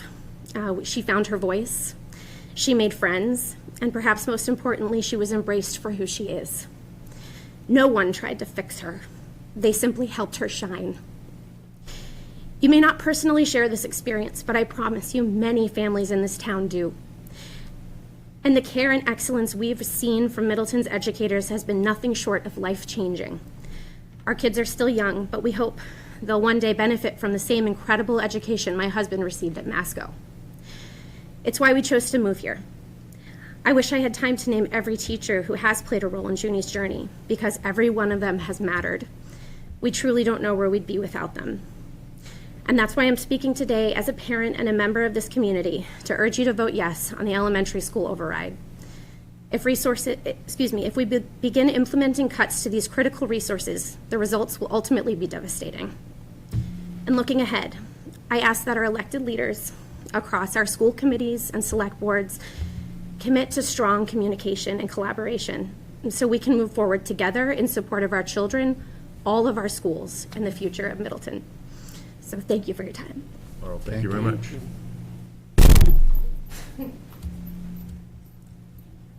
I don't believe there is, but is there anyone else that we didn't miss? I was planning to talk about the elementary schools too, but I was waiting. But I feel like since everybody else went, I go. And, hopefully, the residents more than us, the residents watching who ultimately make the determination Absolutely. at the ballot. And I think that Hear that's you as part well, of why okay? you do come to speak at some of this stuff too, is so that your friends and neighbors and maybe some people Right. in town who don't necessarily know us, Right. or that they can get that message out as well. So do you need my name and address again? No, correct. Okay. So, you're welcome. I am also here to urge you to support the elementary school override. And so I'm here as just like myself as an individual, but I do think that I need to be transparent and tell you all I serve on the Fuller Meadow School Council. I am not here on behalf of that group at all, but I do have that role. So last year at town meeting, I think we all know there was a vote for an override, and in that override included some money for our elementary school. And the intent of that was to enhance the educational experience of our students. The goal was to increase some teaching positions and create new specials or elective offerings for our students in order to help propel the education forward. That didn't pass. And so this year, at our first school council meeting, Dr. Roberts told us we were looking at a level service budget, that we could not even consider anything new at all. And it was a direct result of the failed override.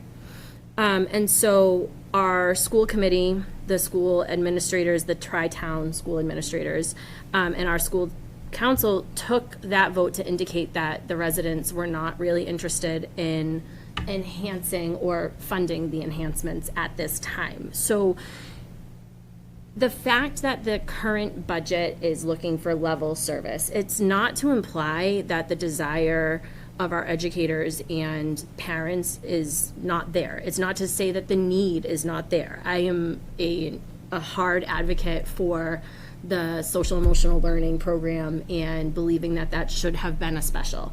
Those needs exist, they're there, but this was a calculated decision in order to help ensure that we could, at the very minimum, maintain level service, because we don't want to take any steps backwards. Looking at the list of what's at stake if the override does not pass, it's alarming and heartbreaking. We're talking about at least 7 teachers, an unspecified number of instructional aides, the entire instrumental music program, some administrative cuts, and then materials and supplies that our students use, and it would be detrimental to them. As an educator, I can tell you, I know that some people think that the average class size is small, but our students are changing, and we're looking at a generation of learners whose needs are higher than they have ever been before, and the world is changing at an extraordinarily fast rate. It's impossible for us to keep up. And so I think that we need to remember that they're our future, and that it's really important for us to fund them and to support them and all of the work that our educators are doing for them. So, thank you. Yes. Just keep in mind that the community has supported education. In FY15, we're spending $18 million on education. For FY26, at the proposed budgets with the overrides, it's $29 million. 61% higher over 12 years. Yep. That shows a commitment to education on Absolutely. the part of the community.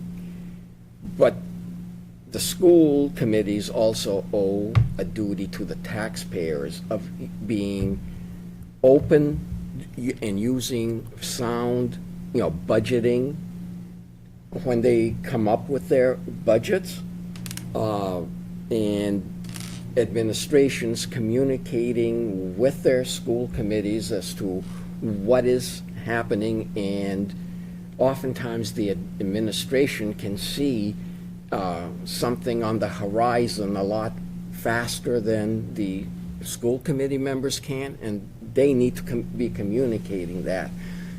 Having served on the Masco School Committee for 11 years, I know that doesn't happen at Masco. I was talking about elementary schools this time. Okay. But you also previously talked about, Masco. But Yep. on the elementary, school committee, during the budget, at the end of the budget process, they suddenly, the administration used about $300,000 in reserves to fill a gap. If it was appropriate to use that $300,000, why didn't they do it at the beginning of the budget process? So, we're asking voters to commit to education, and they have in the past, but administrations and school committees need to make that same commitment to the taxpayers by following sound budget principles. And this year, in both schools, that's been lacking. And as a taxpayer, I am going to vote for it. But I have a fiduciary duty to taxpayers for my advice to be based on sound financial planning. And therefore, I can't positively recommend that they vote for either one of the school overrides. I'm not saying don't vote for them. I'm saying I'm voting for it, and if you want to be as liberal with your spending as I am, and, you know, and committed, go right ahead. But given how the budgeting has been done, I can't urge people to vote for it. I can stand up and say, I'm voting for it, and they may, it's okay, I'll do as you do and not as you say.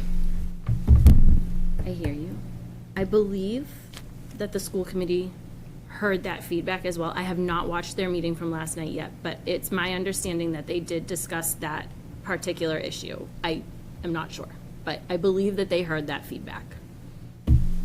So, But, you know, that, by doing that's also going to create a problem for the FY '27 budget, because you're funding your base with money that's no longer going to be there. So that's part of, you know, good budgeting, not to do that. So, like I said, You see the point on that. So I do, you're already and behind, yeah. as I'm an educator, so I'm keeping track of two. And I guess I rhetorically say it, but people watch, you know, if you're not as involved as we all are, this isn't easy stuff to understand fully. We talked early. And the said Citizens Academy will help inform. I'm very excited about that. You know, as to how confusing some of it all can get, and with all the credit in the world to the parents and the facilitators and the teachers, and I sound like I'm sticking up for Middleton here, but it's 65% of our budget is education, and 35% is everything else, and we only have so just in terms of where I'm sitting, you know, that's. You know, But go ahead. I'm sorry, Jeff, go ahead. people expect us to understand this, and I think we do understand it. If for any of us to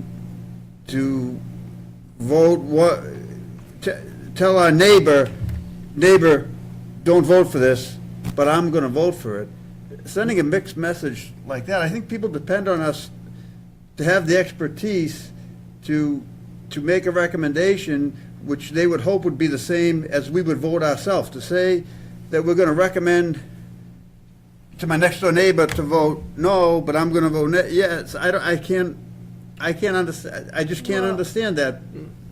But I actually would like to add to that, because in my opinion, when you're voting, some people have more of a passion to vote Thank you. in favor of the schools because that is their passion. Our job in responsibility sitting up here is the entire town. It is not just Masco, it is not just Fuller Meadow and Howe Manning.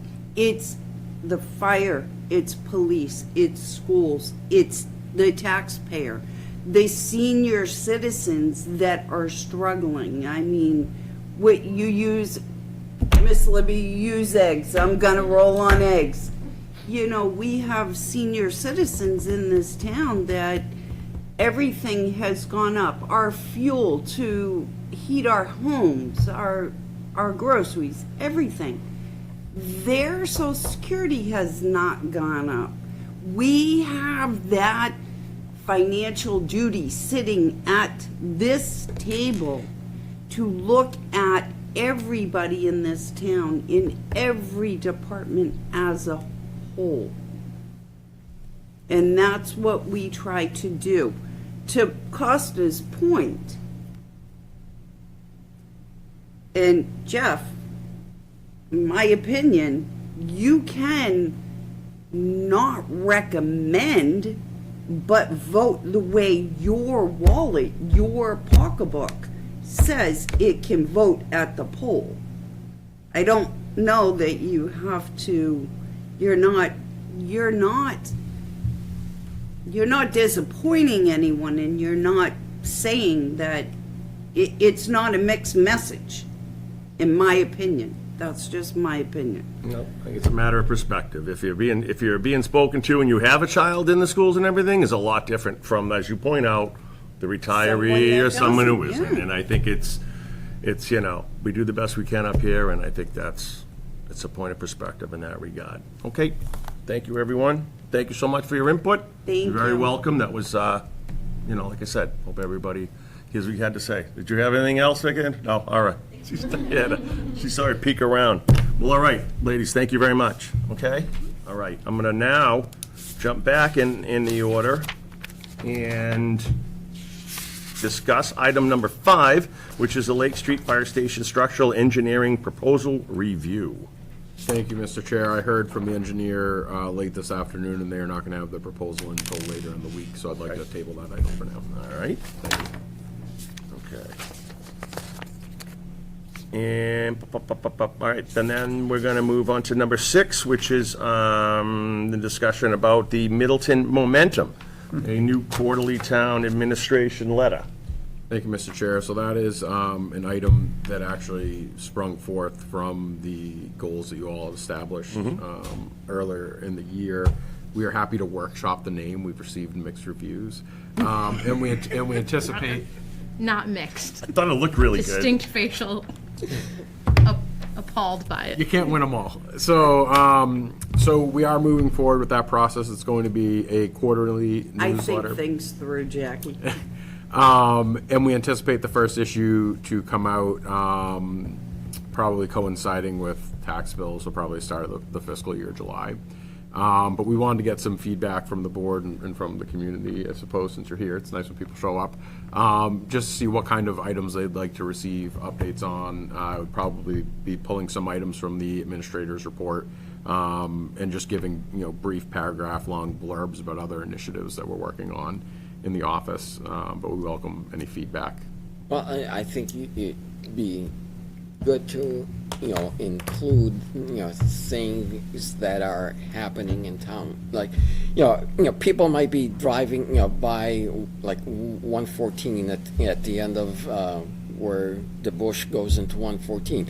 There's construction going on. Unless you've been following, you might be wondering, what's happening there? So kind of, update people on sort of things that, a person might see going on in town and say, this is what's, happening there, and things like that. This is going to be paper or electronic? It'll be electronic. We don't have a budget to print it. Okay. I was just gonna say. So how would it Money's go, tight. so the tax, because you said would the tax bills go paper? No, I mean like coinciding with the Okay. release of the tax So how bill. would it be distributed? How would, We'll push it out virtually, so we'll put it out on the town website, and we'll put it out on social media.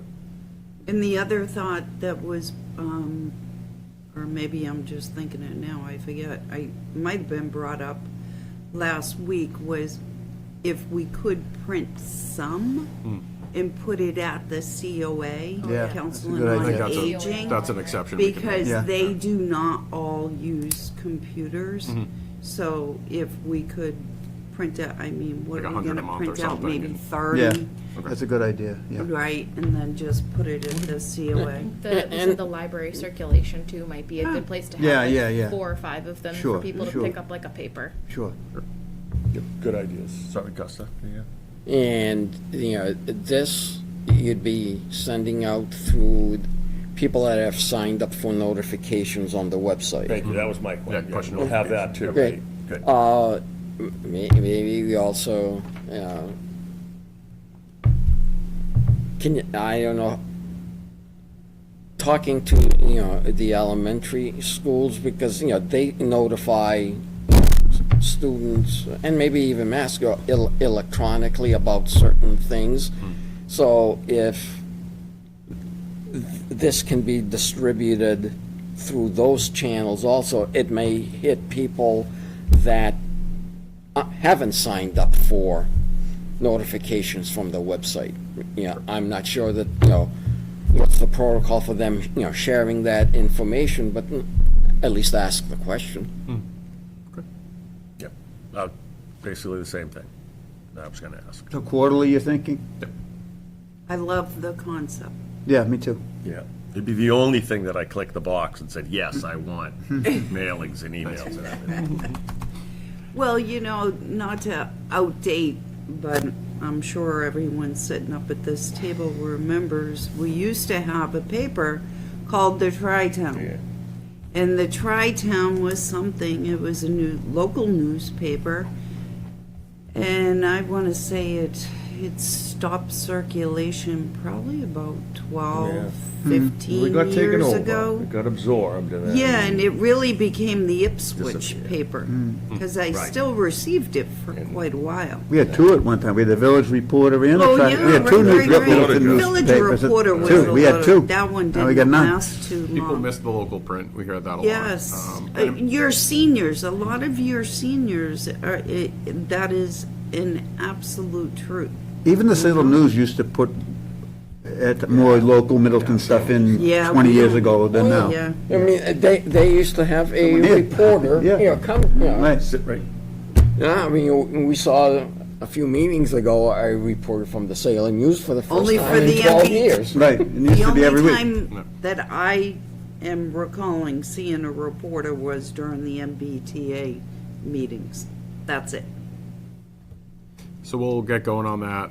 Kudos to Chantel in our office and Jackie. They've been building it from the ground up and getting the template ready and everything else. So we'll load it up with some content and Come up with a better band name. Is get a that better what name. we're- Yeah. Man, you So guys are a tough crowd. yeah, they're tough to please. I'm Not so so e- proud of it. Not so easy. Yeah. Thank you for the feedback, though. Excellent. Well, looking forward to that.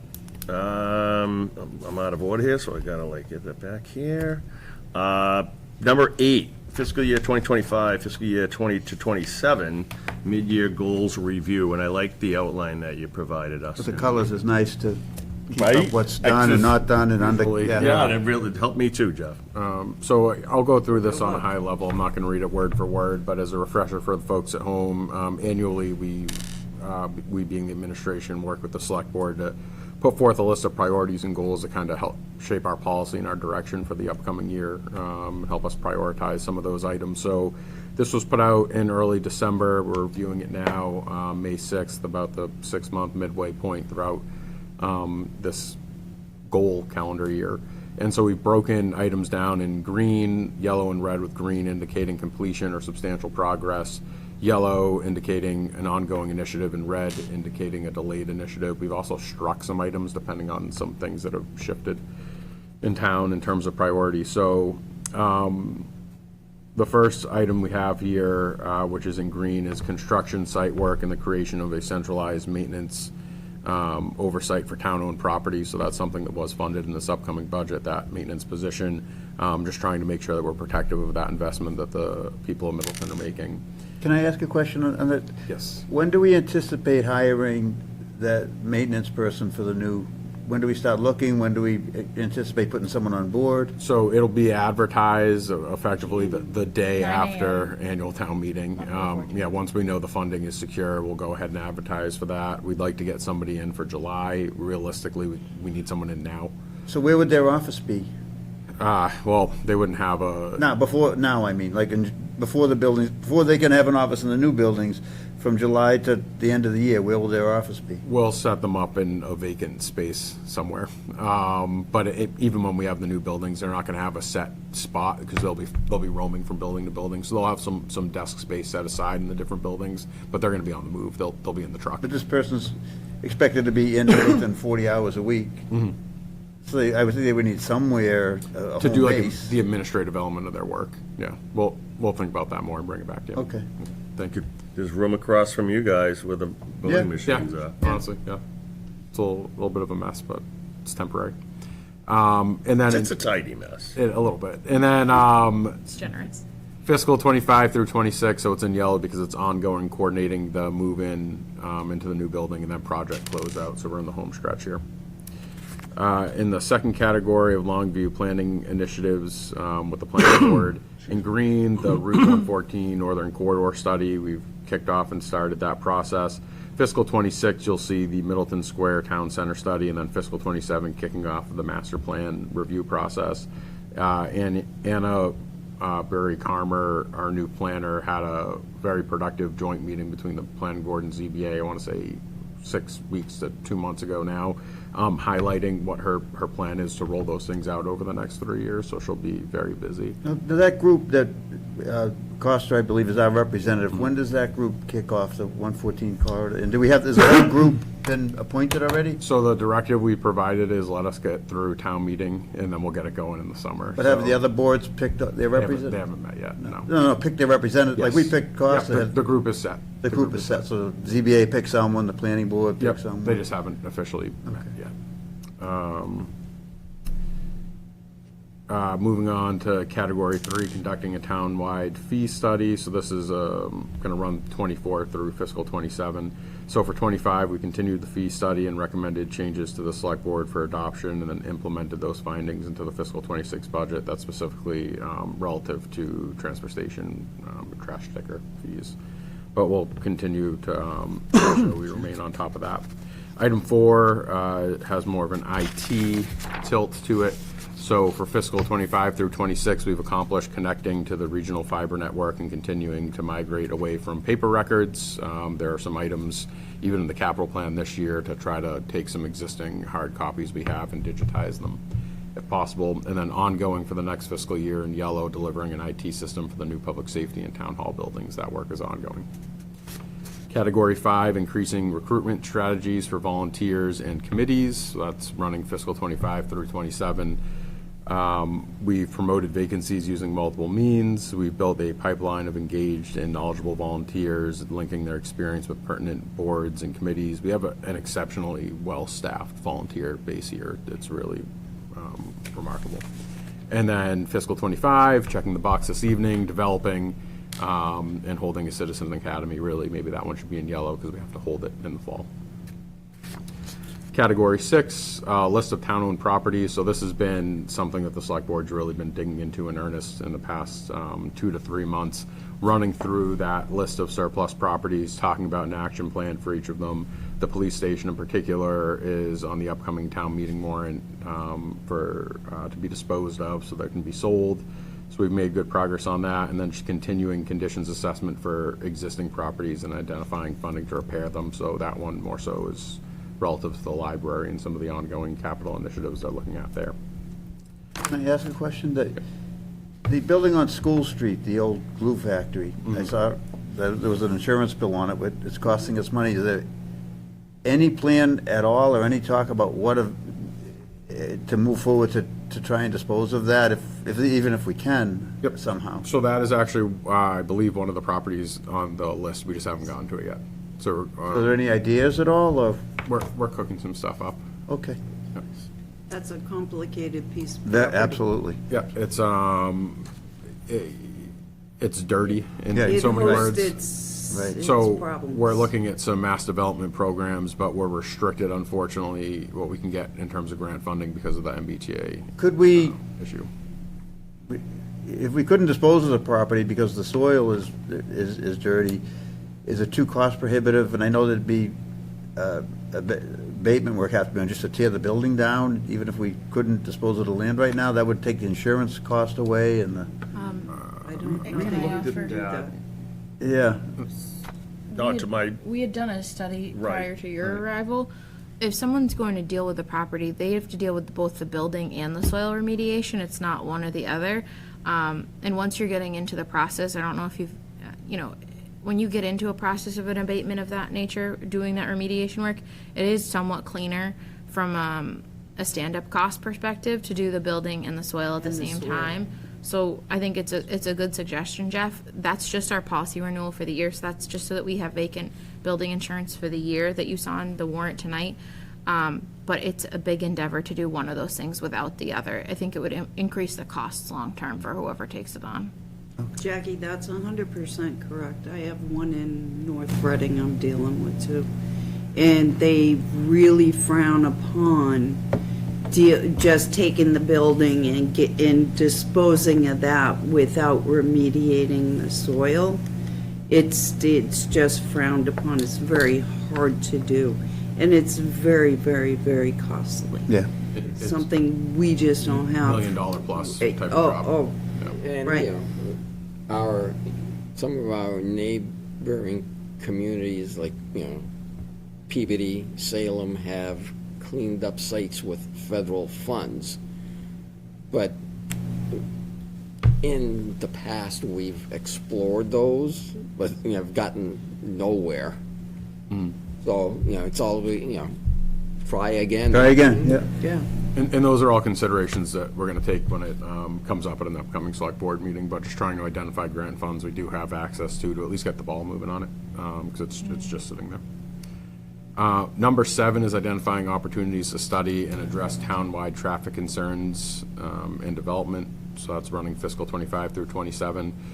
We succeeded in coordinating with MassDOT to identify opportunities to link traffic remediation with potential development at the Angelica site.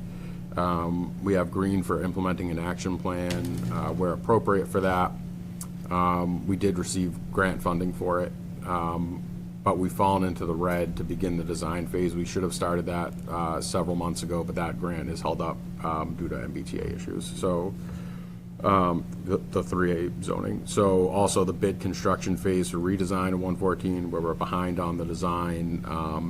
Ideally, we'd be designing now and probably going out to bid sometime early in fiscal 26. I'd say probably August is where we should have been on that, but we're not going to be able to hit that deadline. So holding pattern for now. Number 8, renewing focus on employee engagement, satisfaction, and appreciation for recruitment and retention. This is one area where the select board has really dug deep, and we appreciate your support and putting your shoulder behind that. So we've continued with periodic systematic review of salary surveys in relation to compensation in peer communities.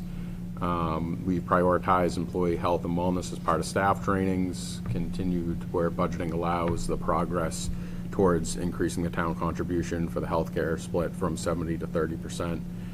That's really helped us, I think, from a retention standpoint, and I think the consistent and periodic reviews relative to the salary survey helps us make a better informed budget, make sure that we're not overpaying, but we're not underpaying our employees either. They're right where they should be.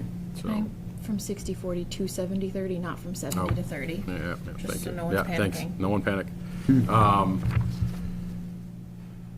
Number 9, overall communication strategy. So continuing pre-town meeting, which we just accomplished, increasing public and internal communications with boards and committees, continuing department head updates on a regular basis, where you all saw Jillian Smith today at the Council on Aging, hosting town administrator coffee hours on a quarterly basis.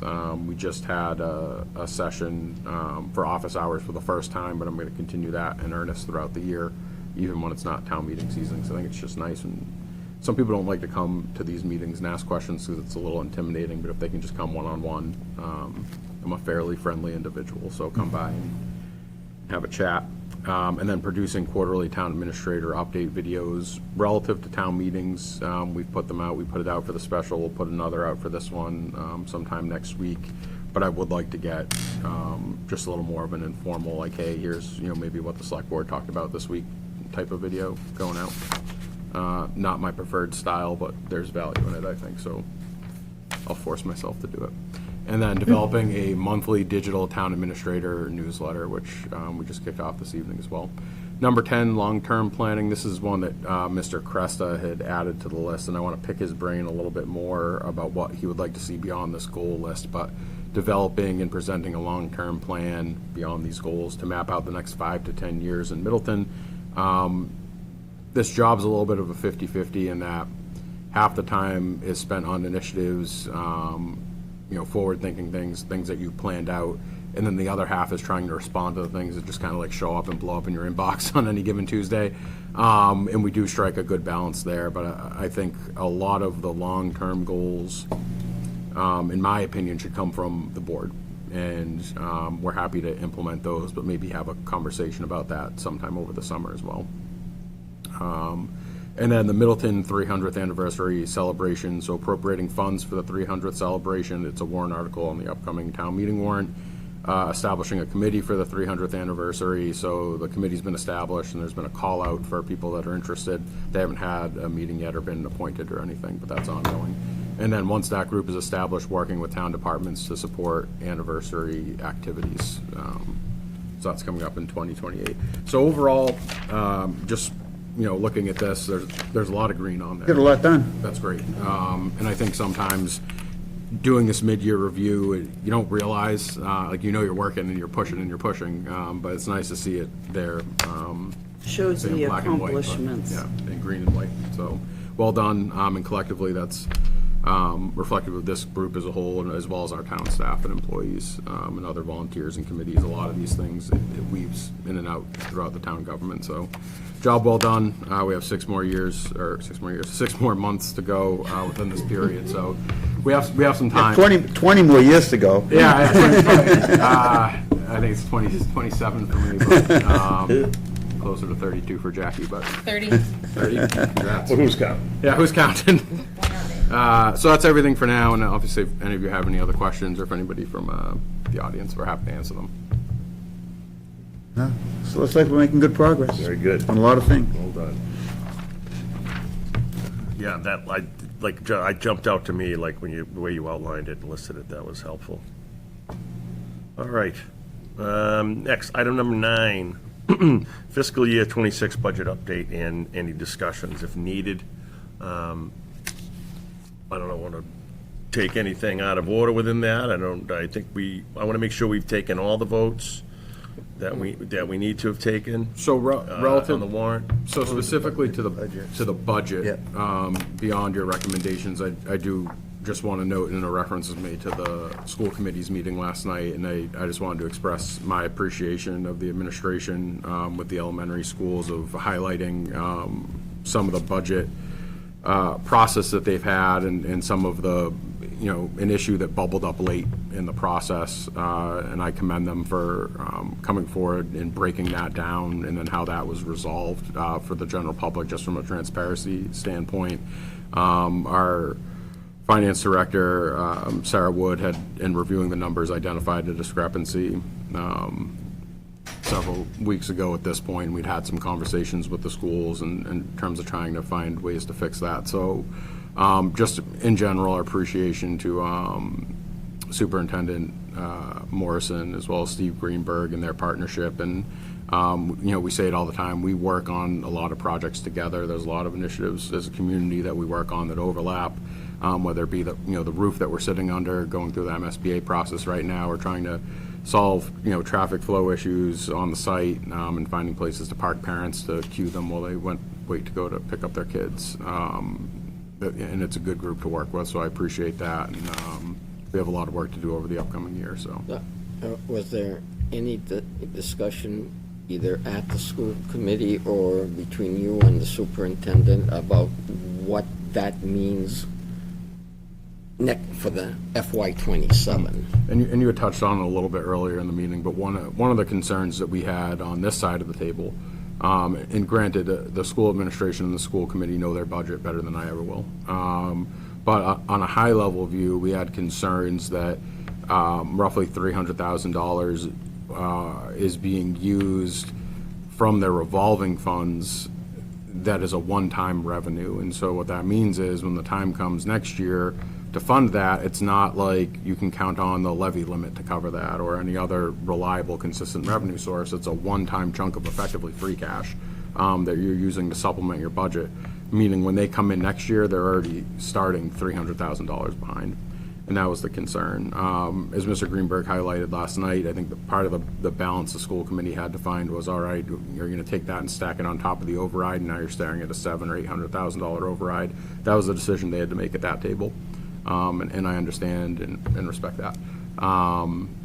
But ultimately, that's the concern that we have. And so going into the budget season next year, we're ready to collaborate with them and find some creative solutions to make that work. But that's a challenge right out of the gate for fiscal 27. They're saying that we'll be starting, if we had a level funded budget, we'd be starting with a $300,000 hole? Right off the bat. Right out of the gate. Yeah. So it's a concern that we've expressed on our side. Mr. Greenberg is confident. He's wrapped his arms around it, and I trust him. But it's something to keep an eye on. So that's the only update from a budget perspective at this point in time. Well, it's good news and reality. That's what it is. Thank you. And the snow and ice deficit has been, Still zero. So tomorrow is the official, like it'll be closed and there's no chance anything else can slip through. We're confident that we're gonna be passing it over though. okay. And that's what, 5,000? We had a $25,000 placeholder. Right now, we have about $6,000 in reserves, so we That's what I should be thought it was fine. 5, okay. Yeah. Yep. All right. Any other Not on the budget, no? question on the budget? Okay. And let's move on to item number 10. May 13, 2025 Annual Town Meeting Select Board Article, Recommendations, Votes. Okay, I'm gonna take a page out of the moderator's playbook and make a motion sort of like on a consent agenda. I will include articles that, you know, we've sponsored or we've talked about, you know, before. And if anybody wants, you know, to take it out of that, just, you know, let me know. So I'll move to recommend Article 2, that's pay bills of prior fiscal years. Article 4, compensation of elected officials. Article 5, the omnibus budget. Article 9, the community preservation budget. Article 10, the community preservation budget new projects. 11, revolving fund spending limits. Article 12, South Essex Sewage District Enterprise Budget. Article 13, Water Enterprise Budget. Article 14, accepting money from MELD. Article 15, transfers to reserve accounts. Article 18, litigation expenses for 3A MBTA zoning. And Article 19, Middleton 300th Anniversary Committee appropriation. Didn't we do the CPA last time? Last meeting? No? No. Last time you did item 6, 8, 20, 21, 22, I and thought we might have done CPA, maybe we didn't. Okay. So I'll second that, Costa's I have no motion. problem with that. So we have motion and a second. All in favor? Aye. Opposed? None. So then, do we need additional motion Yeah, to? well, now that leaves us two articles that we have not, the elementary override and the Masco capital request. So I'll move to recommend the Masco capital request. I'll second that. Okay, we have motion and a second. Any further discussion? Do we have any idea what the future capital requests will be, or we just don't know? They are, you know, working on their big ask. They filed to the Next year. SBA for, you know, roofs and heat pumps. They're working on other athletic, facilities. And their plan is, you know, to come up with a big number that encompasses, you know, designs, construction for May 26 town meetings. So it's going to be a pretty big number Right. because there's a lot of work, you know, that needs to be done, but That includes the elevator work on the, no, that's what's being done And this year, with okay. What do you this do? capital. Because you're more involved from being in that committee, and that you know more about Masco than probably any living person, just about. What do you think the total over the next 5 years for capital for Masco would be? How many millions? The ask in '27, my guess is going to be somewhere between 45 and 75 million. I'm going to It's a big range. say something very controversial, extremely controversial. So we did a study, which I was against even doing this study, of regionalizing our elementary schools with Dossville and Boxford, which I was against, and I was against even doing the study. I think a better study might be a study, what would it take, now that we have 10,000 people in Middleton, to maybe have our own, instead of contributing to $40 million in that building, to have a Middleton High School, so have Middleton go K to 12, our own, you know, that we'd have to have a building. So I have a question for you, Justin. if we ever explored that, could we put a building on the land with by the deed restrictions, it's a municipal use, could we put a high school on that land where the golf course is? In the back portion? Or not on the conservation, but just so that piece of land was deed restricted from municipal uses, and part of it is conservation.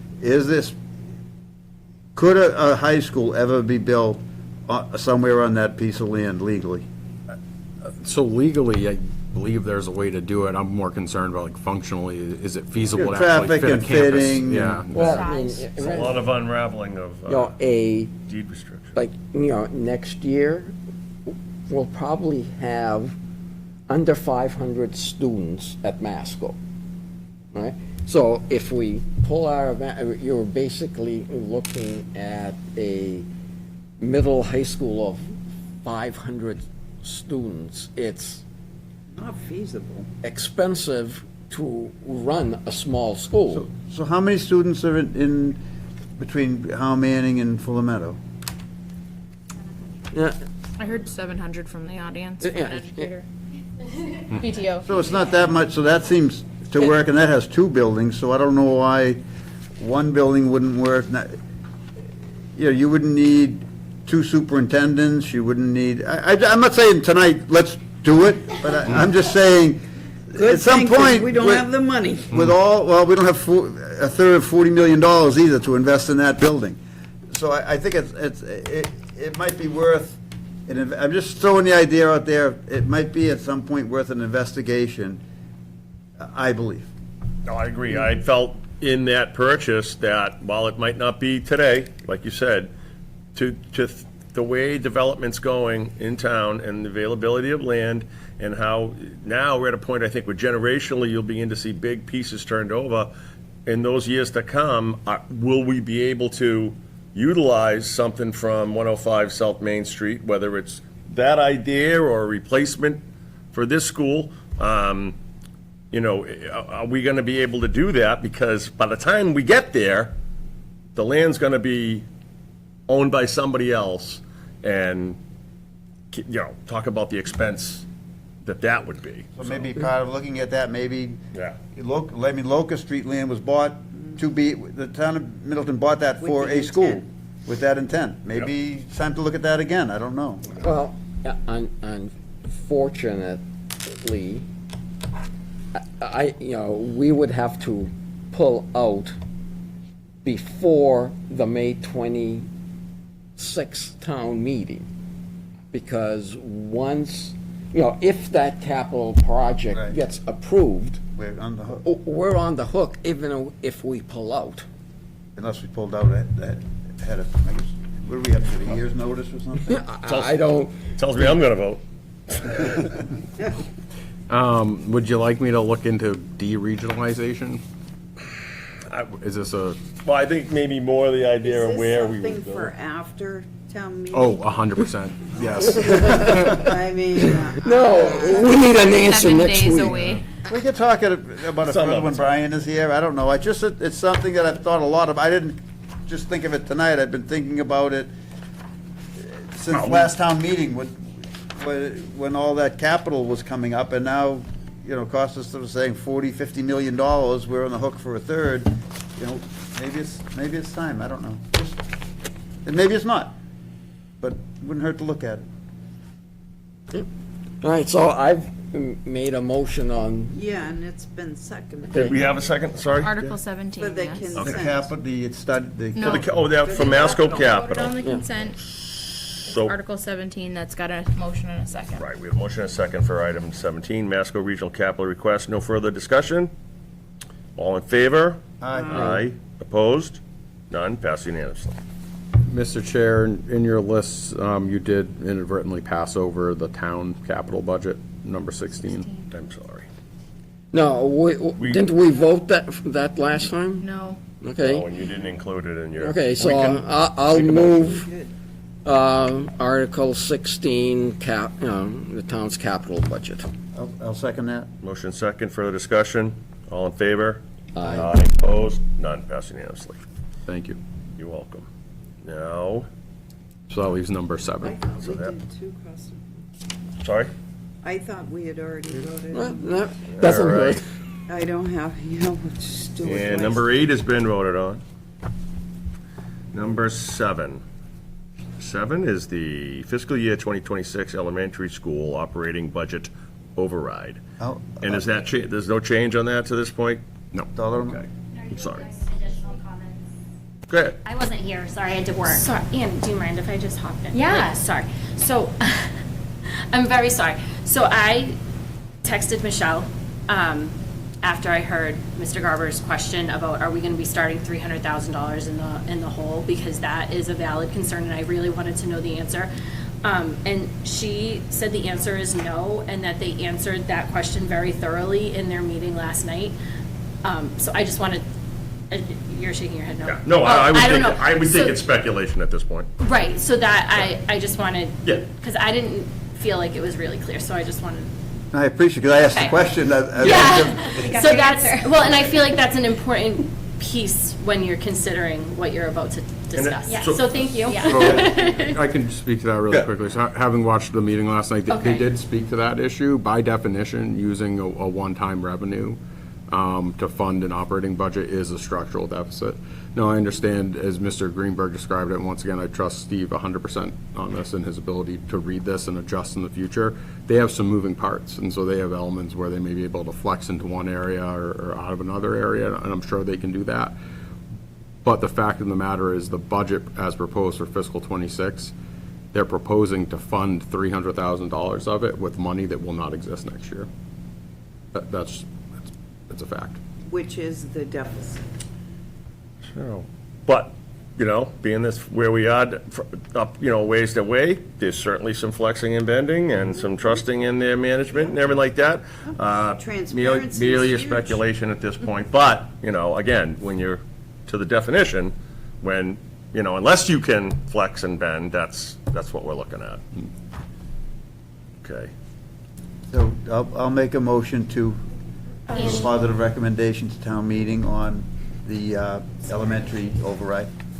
And I'll second. We have a motion and a second. Mr. Chair, my apologies. Amy? Annie? Annie, sorry. It's okay, we just met 2 days ago. Annie, and from where? I am from Middleton. I live at 7 Bishop Lane. I'm a parent of twin first graders here. And just a little background on why I moved to Middleton. My kids were born 3 months early, 2.5 pounds. One of them acquired bacterial meningitis in the NICU, another sepsis with the same kind of bacteria. They're doing amazing. But the reason why I moved to Middleton was that we might need those kinds of supports. So that's the reason all of us moved to Middleton, and I'm also part of a group that's organizing around educating community members to hopefully support the override. I've talked to hundreds of different people on this, and there's a lot of energy around it.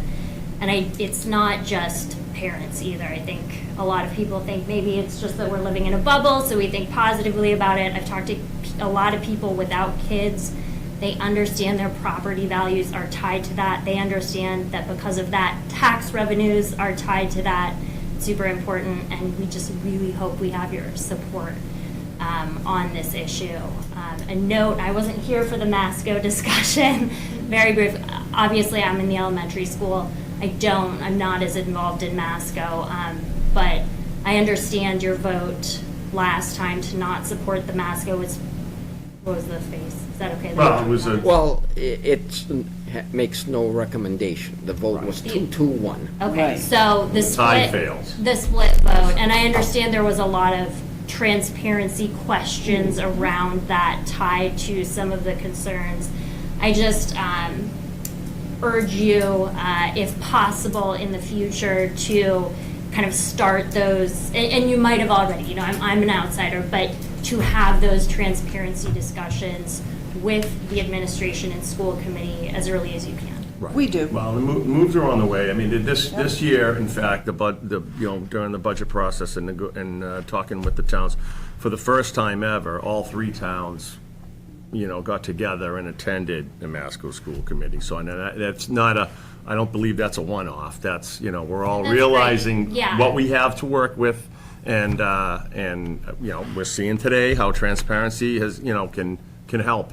And, If we, you know, we're elementary school parents, but we're very engaged. If we can, you know, participate in those conversations you're or gonna be whatever. mascot. Right, we care about what happens in right, Mascot. well, like That's the Emily future. said, you know, a lot of times, depending on the age of your child, what happens today, this year for Masco does impact you, you know, depending on what way the kid's so. Yeah. So, I but, that's- do want to add one thing, so to Rick's point about the new process with all three towns getting together for the first time this year and it not being a one-off, I need to commend that administration right there that initiated that. So that The can't administrator? go. Yeah, The right. town Just- administrator. Justin's idea, We yeah. Well, thank you, cannot Justin. let that go yeah, I agree. And Yeah. unnoticed. Agreed. I mean, not to talk out of school, but Middleton and Boxford are relatively financially, and for this, what we're talking about, as far as Similar, Masco yeah. goes, or maybe more, we're in a heck of a lot better position than Than Topsfield. Topsfield. well, But there go by the grace of God, we could be there in a year or two, so. yeah. And I Gotta- appreciate very much, you know, the efforts to make that happen and to make that, if one person isn't being transparent, trying to force that or make it happen. Again, focused on the elementary school override here. Just wanted to briefly touch on Masco, but we really, really appreciate hopefully your support on the elementary school override. Thank you. Thanks so much. We just voted, didn't we? No, we have a No. motion and Oh, a second. I thought we did. So Otherwise, we have a motion and a second for item number 7, which is the fiscal year 2026 elementary school operating budget override. Without any further discussion, Aye. all in favor? Aye. Aye. Aye. Opposed? None. Passed unanimously. Your efforts were, you know, I appreciate it. It's the still efforts, required. but it's also the transparency that we learned from the school committee meeting last night and the work. I mean, they are here. They do come to see us. We hear from them. It makes it So- easier being up here when we're comfortably knowing that what we're voting on or telling the taxpayer is in fact what's, To my point, if we were ever to get our own high school, there would be one school, there wouldn't be two school committees. There would be one administration, there would be one school committee of all Middleton residents. and on the topic of school committees, and we got, you know, I've said this to Michelle, you know, my idea is like, these people on the municipal side, they work for us, right? When you're looking at the elected school committee and elementary school, Steve and Scott work for them, basically, in you know, relationship, not the other way around. And ditto for Masco, and, you know, and that's, you know, me being on the side of the school committees and making sure that they are, you know that, you know, I'll just leave it at that. Mr. Chair, if I. Yeah. So I just Go ahead, want to, sorry. you Yeah, know, please go. that, you know, the information, you know, that came out of that school committee meeting, you know, last night that you recapped, the confidence in sort of Steve Greenberg understanding, you know, the future, which, you know, I agree with you. I think Steve's a very competent, you know, person.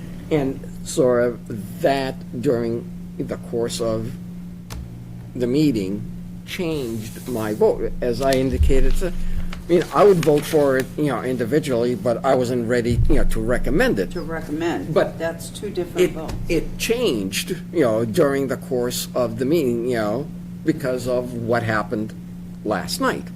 So, No, Mine's the same. And I can't emphasize enough, I trust Scott and Steve very much. And Oh, their- I their ability to 100%, figure it out 100%. And, yeah, I mean, comfortability is the word. So I had a good discussion with Scott at the active shooter thing, which was like the day after we had a Zoom meeting on things back in April, when this had touched off, and yeah, you know, going away, you know, we were comfortable with, you know, the direction we wanted to go, and I'm just very happy that that's where we wound up. Yeah, it's a partnership. Yep. And then just. And for people watching, it was active shooter training, right? It wasn't. Thank you, Jeff. I was thinking, Really Just for everyone watching. And then relative to Masco, in communicating with Masco, I have had early conversations with the administrators in Boxford and Topsfield, and we're already talking about fiscal year '27 relative to Masco. Typically, we reach out in the fall to start that conversation. We're going to be reaching out in the summer, just in full understanding that Masco has an uphill battle even after getting past this year, and we want to make sure we're getting to them early and having those conversations. And, you know, and beyond the sort of general budget issues, like, you know, this year for FY '26, the assessment increase to all three towns, the total assessment increase, Middleton is paying less than 20% of that because of the way the formula works, and Topsfield about 45%. It could very well be that for FY '27, we're in the 40% range. So even a modest, you know, increase in their budget translates to an assessment increase that is beyond our means in the Prop 2.5 environment. So it becomes hard, for both the school committee and the town, because they don't really have control over how the assessments break down, but we have no control over how much money we have. It's stated by law, so, it will be another challenging year. Well, And that's why and it's- Masco with the big ask on the capital next year too, we can't lose sight of that. that's why. I mean, not that they didn't tell us a couple of years ago. That's why more than ever, it'll be important to have all hands on deck, so to speak. All right, anything else? Brigadoon election Oh, day yes. parking. Sorry, it's an amended agenda. So just real quickly, we had talked about this briefly in a previous meeting, but school is in session on Election Day, which is the 20th of next week. And so we were just asking that the select board vote to lift their Brigadoon parking ban for one day, that day, May 20th, and to restrict parking to the even side of Edgewood and Fuller Roads. It would be Teachers. teacher and staff parking. I'm fine with that, but I'm gonna get mad at me. What's gonna have that actually happen? I mean, is it just, if you can you park there if you can, So or? the schools are going to send a communication Teachers. to the teachers Very requesting good. that for that Very day they good. park out, yeah. Very good. Like it. We're collaborating. And that should not be that big of an inconvenience to the, neighborhood, since it's just car One coming day. in the morning, leaving, in the afternoon, and that's not, in and out Right. constant. Thank Brigadoon and the old Fuller Meadow So- residents in advance, but, and thank the school for complying with that, so everybody's over there for that one day. And we're gonna pull in a butters list and send them a letter. Nice. Just so they know. So this requires a vote. If you could. Yes. I'll make a motion to unban, if you will, Brigadoon parking policy for one day during the election, which is May 20th, 2025, for teachers and staff to park Right. only. Even side, What was that? on the even side. On the even side of the road for Fuller Meadow and Fuller Road Fuller Road and Edgewood. in Edgewood. All right, we have a second. Second. Motion and a second, without any further discussion, all in favor? Aye. Opposed? None, passing unanimously. And we have any, our next meeting is the annual town meeting, May 13th, so make sure everybody, you'll all receive the warrant book in the mail. And it's very important that you show up and be involved and cast your vote. So a lot of things depend upon it. I don't have any updates, I don't think, any announcements. We did Andy's retirement. This board won't meet again till June 3rd. We won't meet again until June 3rd for a regular select board meeting. I have nothing. Not everything else. Motion to adjourn. Motion to adjourn. Second. Accepted. Thank you.